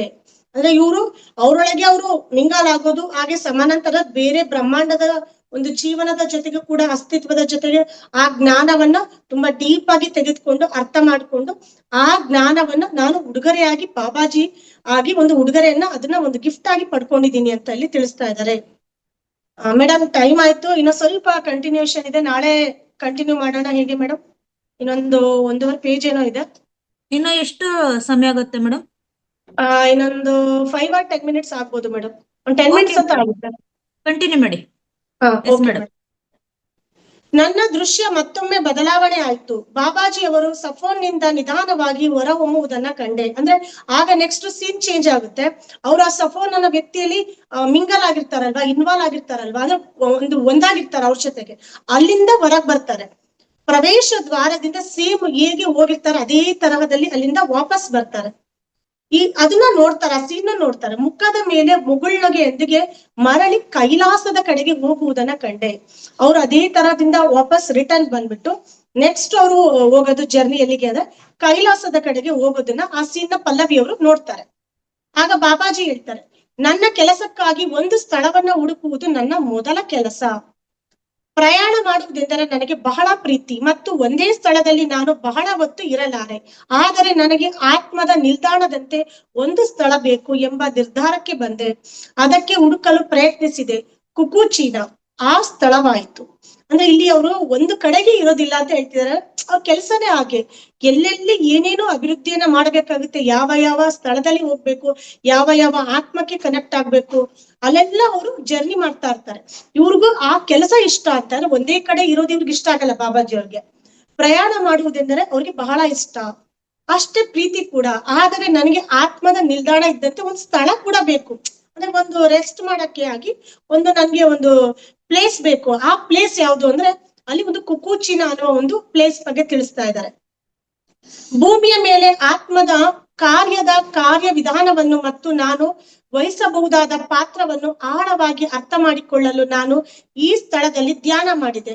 ನನ್ನ ವಿಚಾರಗಳನ್ನ ಶೂನ್ಯಗೊಳಿಸಿ ನನ್ನ ಉನ್ನತ ಪ್ರಜ್ಞೆಯನ್ನು ಭೇಟಿ ಮಾಡಲು ನಾನು ಆಳವಾದ ಧ್ಯಾನವನ್ನ ಮಾಡಿದೆ. ಇವರು ಆತ್ಮದ ಕಾರ್ಯ ಅಂದ್ರೆ ಸೋಲಿಗೆ ಸಂಬಂಧಪಟ್ಟ ಒಂದು ಕಾರ್ಯವನ್ನ ಮಾಡೋದಕ್ಕೋಸ್ಕರ ಇವರು ಆ ಪಾತ್ರವನ್ನ ಆಳವಾಗಿ ಅರ್ಥ ಮಾಡಿಕೊಳ್ಳಲು ಒಂದು ಧ್ಯಾನಕ್ಕೆ ಕೂತ್ಕೊಂತಾರೆ. ಆ ಸ್ಥಳದಲ್ಲಿ ಧ್ಯಾನಕ್ಕೆ ಕೂತ್ಕೊಂಡು ಎಲ್ಲಾ ವಿಚಾರಗಳನ್ನು ಶೂನ್ಯ ಮಾಡ್ತಾರೆ. ಅಂದ್ರೆ ನಾವು ಧ್ಯಾನಕ್ಕೆ ಯಾವಾಗ ಧ್ಯಾನ ಆಗುತ್ತೆ ಅಂದ್ರೆ ನಮ್ಮ ಒಳಗೆ ಏನೇನು ವಿಚಾರ ವಿನಿಮಯಗಳು ನಡೀತಾ ಇರ್ತವೆ ಅವೆಲ್ಲ ಕಂಪ್ಲೀಟ್ ಆಗಿ ನಿಲ್ಲಾದಾಗ, ಅಂದ್ರೆ ಕಂಪ್ಲೀಟ್ ಆಗಿ ಒಂದು ಸಂಪೂರ್ಣವಾಗಿ ಸೈಲೆಂಟ್ ಆದಾಗ ಮಾತ್ರ ಅಲ್ಲಿ ಧ್ಯಾನ ಆಗುತ್ತೆ. ಅದನ್ನ ಇವರು ಶೂನ್ಯಗೊಳಿಸ್ತಾರೆ ಆ ವಿಚಾರಧಾರೆಗಳನ್ನೆಲ್ಲ. ನನ್ನ ಉನ್ನತ ಪ್ರಜ್ಞೆಯನ್ನು ಭೇಟಿ ಮಾಡಲು ನಾನು ಆಳವಾದ ಧ್ಯಾನವನ್ನ ಮಾಡಿದೆ. ಉನ್ನತ ಪ್ರಜ್ಞೆ, ಹೈಯರ್ ಸೆಲ್ಫ್, ಅವರ ಒಂದು ಹೈಯರ್ ಸೆಲ್ಫ್ ಜೊತೆಗೆ ಆ ಒಂದು ಉನ್ನತ ಪ್ರಜ್ಞೆಯನ್ನ ಭೇಟಿ ಮಾಡಕ್ಕೋಸ್ಕರ ಇವ್ರು ಇನ್ನೂ ಡೀಪ್ ಆಗಿ ಧ್ಯಾನವನ್ನ ಮಾಡ್ತಾರೆ. ಹೀಗೆ ವರ್ಷಗಳು ಕಳೆದವು. ಇಷ್ಟೆಲ್ಲಾ ವರ್ಷಗಳು ನಾನು ಅಲ್ಲಿ ಧ್ಯಾನ ಮಾಡುತ್ತಿದ್ದರಿಂದ ನನ್ನ ಭೌತಿಕ ದೇಹ ಬಲಿಷ್ಠವಾಯಿತು. ಧ್ಯಾನ ಮಾಡೋದ್ರಿಂದ ಏನೇನಾಗುತ್ತೆ, ಯಾರಿಗಾರು ಅನುಮಾನ ಇತ್ತು ಅಂದ್ರೆ ಇಲ್ಲಿ ಹೇಳ್ತಾ ಇದ್ದಾರೆ ನೋಡಿ, ನಮ್ಮ ಒಂದು ಭೌತಿಕ ದೇಹ ಅಂದ್ರೆ ಯಾವುದೇ ರೋಗ ರುಜಿನಗಳು ಇಲ್ಲದೆ ಹಾಗೆ ಒಂದು ನಮ್ಮ ದೇಹ ಕೂಡ ವಜ್ರಕಾಯ ಆಗುತ್ತೆ. ದೇಹ ಬಲಿಷ್ಠವಾಯ್ತು ಅಂತ ತಿಳಿಸ್ತಾ ಇದ್ದಾರೆ. ಪ್ರಕಾಶದಿಂದ ಪ್ರಜ್ವಲಿಸತೊಡಗಿತು, ಚೈತನ್ಯದಿಂದ ತುಂಬಿ ತುಳುಕಿತ್ತು. ಎಷ್ಟೋ ಋಷಿ ಮುನಿಗಳನ್ನ ನಾವು ನೋಡ್ತಾ ಇರ್ತೀವಿ, ಜಸ್ಟ್ ಅವ್ರ ಹತ್ರ ಕೂಡ ಹೋಗಿರಲ್ಲ, ಎಷ್ಟು ಕಿಲೋಮೀಟರ್ ದೂರದಲ್ಲಿದ್ರು ಕೂಡ ಅವರ ಒಂದು ವೈಬ್ರೇಷನ್ಸ್ ಹೇಗೆ ನಮಗೆ ತಗಲ್ತಾ ಇರುತ್ತೆ ಅಂದ್ರೆ, ಹಬ್ಬ ಇಲ್ಲೇನೋ ಒಂದು ಪಾಸಿಟಿವಿಟಿ ಇದೆ, ಇಲ್ಲೇನೋ ಒಂದು ಶಕ್ತಿ ಇದೆ, ಇಲ್ಲೇನೋ ಒಂದು ಒಳ್ಳೆ ಚೇತನ ಇದೆ ಅಂತ ನಮಗೆ ಅನಿಸ್ತಾ ಇರುತ್ತೆ ಅಲ್ವಾ. ಅದೇ ತರಹದಲ್ಲಿ ಇವರು ಧ್ಯಾನ ಮಾಡಿ ಮಾಡಿ ಮಾಡಿ ಇವರ ಒಂದು ಚೈತನ್ಯ ಹೇಗಿರುತ್ತೆ ಅಂದ್ರೆ ಆ ತರಹದಲ್ಲಿ ಪ್ರಜ್ವಲಿಸ್ತಾ ಇರುತ್ತೆ, ಆ ತರ ಕಾಂತಿಯಿಂದ ತುಂಬಿರುತ್ತೆ. ನಾನು ಆಧ್ಯಾತ್ಮಿಕ ದೇಹದ ವಿಜ್ಞಾನವನ್ನ ಅಧ್ಯಯನ ಮಾಡಿದೆ. ಅಂದ್ರೆ ಆ ಒಂದು ಸ್ಪಿರಿಚುವಲ್ ಸೈನ್ಸ್ಗೆ ಸಂಬಂಧಪಟ್ಟ ಆ ಒಂದು ದೇಹ ಇರುತ್ತಲ್ಲ, ಆ ತರಹದ ಆಧ್ಯಾತ್ಮಿಕ ದೇಹದ ವಿಜ್ಞಾನವನ್ನೇ ಇವರು ಸ್ಟಡಿ ಮಾಡ್ತಾರೆ. ಅದಕ್ಕೆ ಈ ದೇಹವು ಒಂದು ಹೊದಿಕೆ, ಅಂದ್ರೆ ಈ ಒಂದು ದೇಹ ಫಿಸಿಕಲ್ ದೇಹ ಏನಿದೆ ಅದು ಕೇವಲ ಒಂದು ಹೊದಿಕೆ, ಒಂದು ಬೆಡ್ಶೀಟ್ ಇದ್ದಂಗೆ ಅಷ್ಟೇ ಅದು. ನಾನು ಈಗ ಹೊಸ ಜನರನ್ನ ಭೇಟಿ ಮಾಡಬೇಕೆಂದು ಆಶಿಸಿದೆ. ನನ್ನ ಆಧ್ಯಾತ್ಮಿಕ ದೇಹ ಇದನ್ನು ಸಾಧಿಸಲು ಸಹಾಯ ಮಾಡಿತ್ತು. ಇವ್ರನ್ನ ಹೊಸ ಜನರನ್ನ ಮೀಟ್ ಮಾಡಕ್ಕೆ ಟ್ರೈ ಮಾಡ್ತಾರಲ್ವಾ, ಆ ಟೈಮಿಗೆ ಇವ್ರ ಆಧ್ಯಾತ್ಮಿಕ ದೇಹ ಇದನ್ನ ಸಾಧನೆ ಮಾಡೋದಕ್ಕೆ ಸಹಾಯ ಮಾಡುತ್ತೆ. ವಿವಿಧ ಜನರೊಡನೆ ಕಾರ್ಯ ಮಾಡುವಾಗ ನನ್ನ ಆಧ್ಯಾತ್ಮಿಕ ದೇಹಕ್ಕೆ ಉಂಟಾದ ಕೆಲವು ಅನುಭವಗಳನ್ನ ಈಗ ನಾನು ನಿನ್ನ ಜೊತೆ ಹಂಚಿಕೊಳ್ಳುತ್ತೇನೆ. ಯಾವ್ಯಾವ ಜೊತೆ ಕೆಲಸ ಮಾಡ್ಬೇಕಾದ್ರೆ ಹೀಗೆಲ್ಲ ಎಕ್ಸ್ಪೀರಿಯನ್ಸ್ ಆಯ್ತು ಅದನ್ನ ಹಂಚ್ಕೊಳ್ತೀನಿ ನಿಮ್ ಜೊತೆಗೆ ಅಂತ ಹೇಳ್ತಾ ಇದ್ದಾರೆ ಪಲ್ಲವಿ ಮೇಡಮ್ ಅವ್ರಿಗೆ. ಜಸ್ಪ್ರೀತ್ ಮತ್ತು ಪ್ರಿಸಿಲ್ಲರ ಮನೆ, ಅಂದ್ರೆ ಇವರು ಪಲ್ಲವಿ ಮೇಡಮ್ ಅವರ ಫ್ರೆಂಡ್ಸ್ ಇವರೆಲ್ಲರೂ. ಜಸ್ಪ್ರೀತ್ ಮತ್ತೆ ಪ್ರಿಸಿಲ್ಲಾ ಅವರ ಮನೆ ಹೇಳ್ತಾ ಇದ್ದಾರೆ. ಬಾಬಾಜಿಯವರ ಜೊತೆ ಆತ್ಮದ ಕಾರ್ಯವನ್ನ ಮಾಡುವ ನನ್ನ ಸ್ಥಳವಾಯ್ತು. ಅಂದ್ರೆ ಒಂದು ಸೋಲ್ ಲೆವೆಲ್ ಅಲ್ಲಿ ಒಂದು ವರ್ಕ್ ಮಾಡೋದಕ್ಕೆ ಆ ಒಂದು ಪ್ಲೇಸ್ ಅನ್ನ ಅವರು ಆಯ್ಕೆ ಮಾಡ್ಕೊಳ್ತಾರೆ, ಜಸ್ಪ್ರೀತ್ ಮತ್ತು ಪ್ರಿಸಿಲ್ಲಾರ ಅವರ ಮನೆಯನ್ನ. ಬಾಬಾಜಿ ಅವರೊಡನೆ ಮಾಡಿದ ಸಂಭಾಷಣೆಯನ್ನ ಬರೆದುಕೊಳ್ಳುತ್ತಿರುವಾಗ ಒಂದು ವಿಚಾರ ನನ್ನ ಮನಸ್ಸಿಗೆ ಒಳಿಯಿತು. ಬಾಬಾಜಿ ಅವರು ತಮ್ಮ ಚೈತನ್ಯದ ಕಾರ್ಯಕ್ಕಾಗಿ ಒಂದು ಸ್ಥಳವನ್ನ ಆಯ್ಕೆ ಮಾಡಿಕೊಂಡಿರಬಹುದು, ಆದರೆ ಇದಕ್ಕೆ ಹೆಚ್ಚಿನ ಸ್ತರಗಳಿವೆಯೇ, ಅವ್ರು ಏನಾದ್ರು ಒಂದು ಪ್ಲೇಸ್ ಅನ್ನ ಆಯ್ಕೆ ಮಾಡ್ಕೊಂಡಿರ್ಬೋದು, ಅದಕ್ಕೆ ಹೆಚ್ಚಿಗೆ ಏನೋ ಸ್ತರಗಳಿವೆಯೇ ಎಂದು ನನ್ನನ್ನೇ ನಾನು ಕೇಳಿಕೊಂಡೆ. ಆಗ ತಕ್ಷಣ ಅವ್ರಿಗೆ ಒಂದು ಸೀನ್ ಕಾಣುತ್ತೆ ಪಲ್ಲವಿ ಮೇಡಮ್ ಅವ್ರಿಗೆ. ಮಹಾವತಾರ್ ಬಾಬಾಜಿ ಅವರು ಕುಕೂಚೀನದ ಗುಹೆಯ ಪ್ರವೇಶ ದ್ವಾರದಿಂದ ಕೆಳಗಿಳಿದು ಬರುತ್ತಾ ಇರುವುದನ್ನ ಇವರು ನೋಡ್ತಾರೆ. ಅವಾಗ ಬಾಬಾಜಿ ಅವರ ಗುಹೆಯಿಂದ ಮಾರ್ಗ ಒಂದು ರೂಪುಗೊಳ್ಳುವುದನ್ನ ಕಂಡೆ. ಅದು ಜಸ್ಪ್ರೀತ್ ಮನೆಯೇ ಸಂಪರ್ಕವನ್ನ ಹೊಂದಿತ್ತು. ಅಂದ್ರೆ ಇವ್ರಿಗೆ ಎಲ್ಲಿ ಯಾವ ತರ ಕೆಲಸ ಮಾಡ್ಬೋದು, ಯಾವ ಪ್ಲೇಸ್ ಅಲ್ಲಿ ಮಾಡ್ಬೋದು ಅಂತ ಪಲ್ಲವಿ ಮೇಡಮ್ ಅವರು ಒಂಥರ ಪ್ರಶ್ನೆ ಹಾಕೊಂಡು ಕುತ್ಕೊಂಡಾಗ ಆಗ ಅಲ್ಲಿ ಸೀನ್ ತೋರಿಸ್ತಾ ಇದ್ದಾರೆ ಮಹಾವತಾರ್ ಬಾಬಾ ಅವರು. ಅವ್ರ ಗುಹೆ ಹೊರಗೆ ಅವ್ರ ಎಂಟ್ರೆನ್ಸ್ ಇಂದ ಅಲ್ಲಿ ಕುತ್ಕೊಂಡು ಅಲ್ಲಿಂದ ಒಂದು ದಾರಿ, ಒಂದು ರೋಡ್ ತೋರಿಸ್ತಾರೆ. ಆ ರೋಡ್ ದಾರಿ ಎಲ್ಲಿಗೆ ಅದು ಎಂಟಾಗುತ್ತೆ ಅಂದ್ರೆ ಇವರ ಜಸ್ಪ್ರೀತ್ ಮತ್ತು ಪ್ರಿಸಿಲ್ಲಾರ ಮನೆ, ಅಲ್ಲಿಗೆ ಅದು ರೂಟ್ ಕನೆಕ್ಟ್ ಆಗಿರುತ್ತೆ. ಆ ದ್ವಾರವನ್ನು ಬಾಬಾಜಿ ತಮ್ಮ ಪ್ರಯಾಣಕ್ಕೆ ಮಾರ್ಗವಾಗಿ ಉಪಯೋಗಿಸುತ್ತಿದ್ದರು. ಈ ದೃಶ್ಯ ಮರೆಯಾಗಿ ಹೋಯಿತು. ಬಾಬಾಜಿ ತಮ್ಮ ಸೌಹಾರ್ದಯುತವಾದ ಮುಗುಳ್ನಗೆಯನ್ನ ನನ್ನತ್ತ ಬೀರುತ್ತಾ ಕೇಳಿದರು, ನಿನಗೆ ಉತ್ತರ ಸಿಗಲಿಲ್ಲ ಎಂದು ಇನ್ನೂ ನಿನಗೆ ಅನಿಸುತ್ತಿದೆಯೇ? ಅಂದ್ರೆ ಅವ್ರು ಮುಗುಳ್ನಗ್ತಾ ಕೇಳ್ತಾರೆ. ಆ ಸೀನನ್ನ ತೋರಿಸ್ಬಿಟ್ಟು ನಿನ್ಗಿನ್ನೂ ಆನ್ಸರ್ ಸಿಕ್ಕಿಲ್ಲ ಅಂತ ನಿನ್ಗೇನೋ ಅನಿಸ್ತಾ ಇದೀಯಾ ಅಂತ ಅಲ್ಲಿ ಅವರು ಆ ಮುಗುಳ್ನಗೆಯೊಂದಿಗೆ ಕೇಳ್ತಾರೆ. ಅವಾಗ ಇಲ್ಲಿಗೆ ಈ ಒಂದು ಚಾಪ್ಟರ್ ನ ಇಲ್ಲಿ ಕ್ಲೋಸ್ ಮಾಡ್ತಾರೆ. ನೆಕ್ಸ್ಟ್ ನಾಳೆ ದಿನ ನಾವು ಆತ್ಮದ ಕಾರ್ಯ ಅನ್ನುವ ಒಂದು ಹೆಡ್ಲೈನ್ ಮುಖಾಂತರವಾಗಿ ನಮಗೆ ಇನ್ನು ಏನ್ ವಿಚಾರಗಳನ್ನ ನಮ್ಗೆ ಮಹಾವತಾರ್ ಬಾಬಾಜಿ ಅವರು ತಿಳಿಸ್ತಾರೆ ಅಂತ ತಿಳಿದುಕೊಳ್ಳೋಣ. ಹಾಗೆ ಈ ಒಂದು ರೀಡಿಂಗ್ ಗೆ ಅವಕಾಶ ಕೊಟ್ಟಂತಹ ಮಹಾವತಾರ್ ಫೌಂಡೇಶನ್ ಕ್ರಿಯೇಟರ್ ಆದಂತಹ ರಂಗನಾಥ್ ಸರ್ಗೆ ಹಾಗೂ ಒಂದು ನಿಮ್ಮ ಮಹಾವತಾರ್ ಇಡೀ ತಂಡಕ್ಕೆ ಕೂಡ ನನ್ನ ಹೃತ್ಪೂರ್ವಕವಾದ ಧನ್ಯವಾದಗಳನ್ನ ಅರ್ಪಿಸ್ತಾ ಇದ್ದೀನಿ. Thank you so much masters. Thank you madam.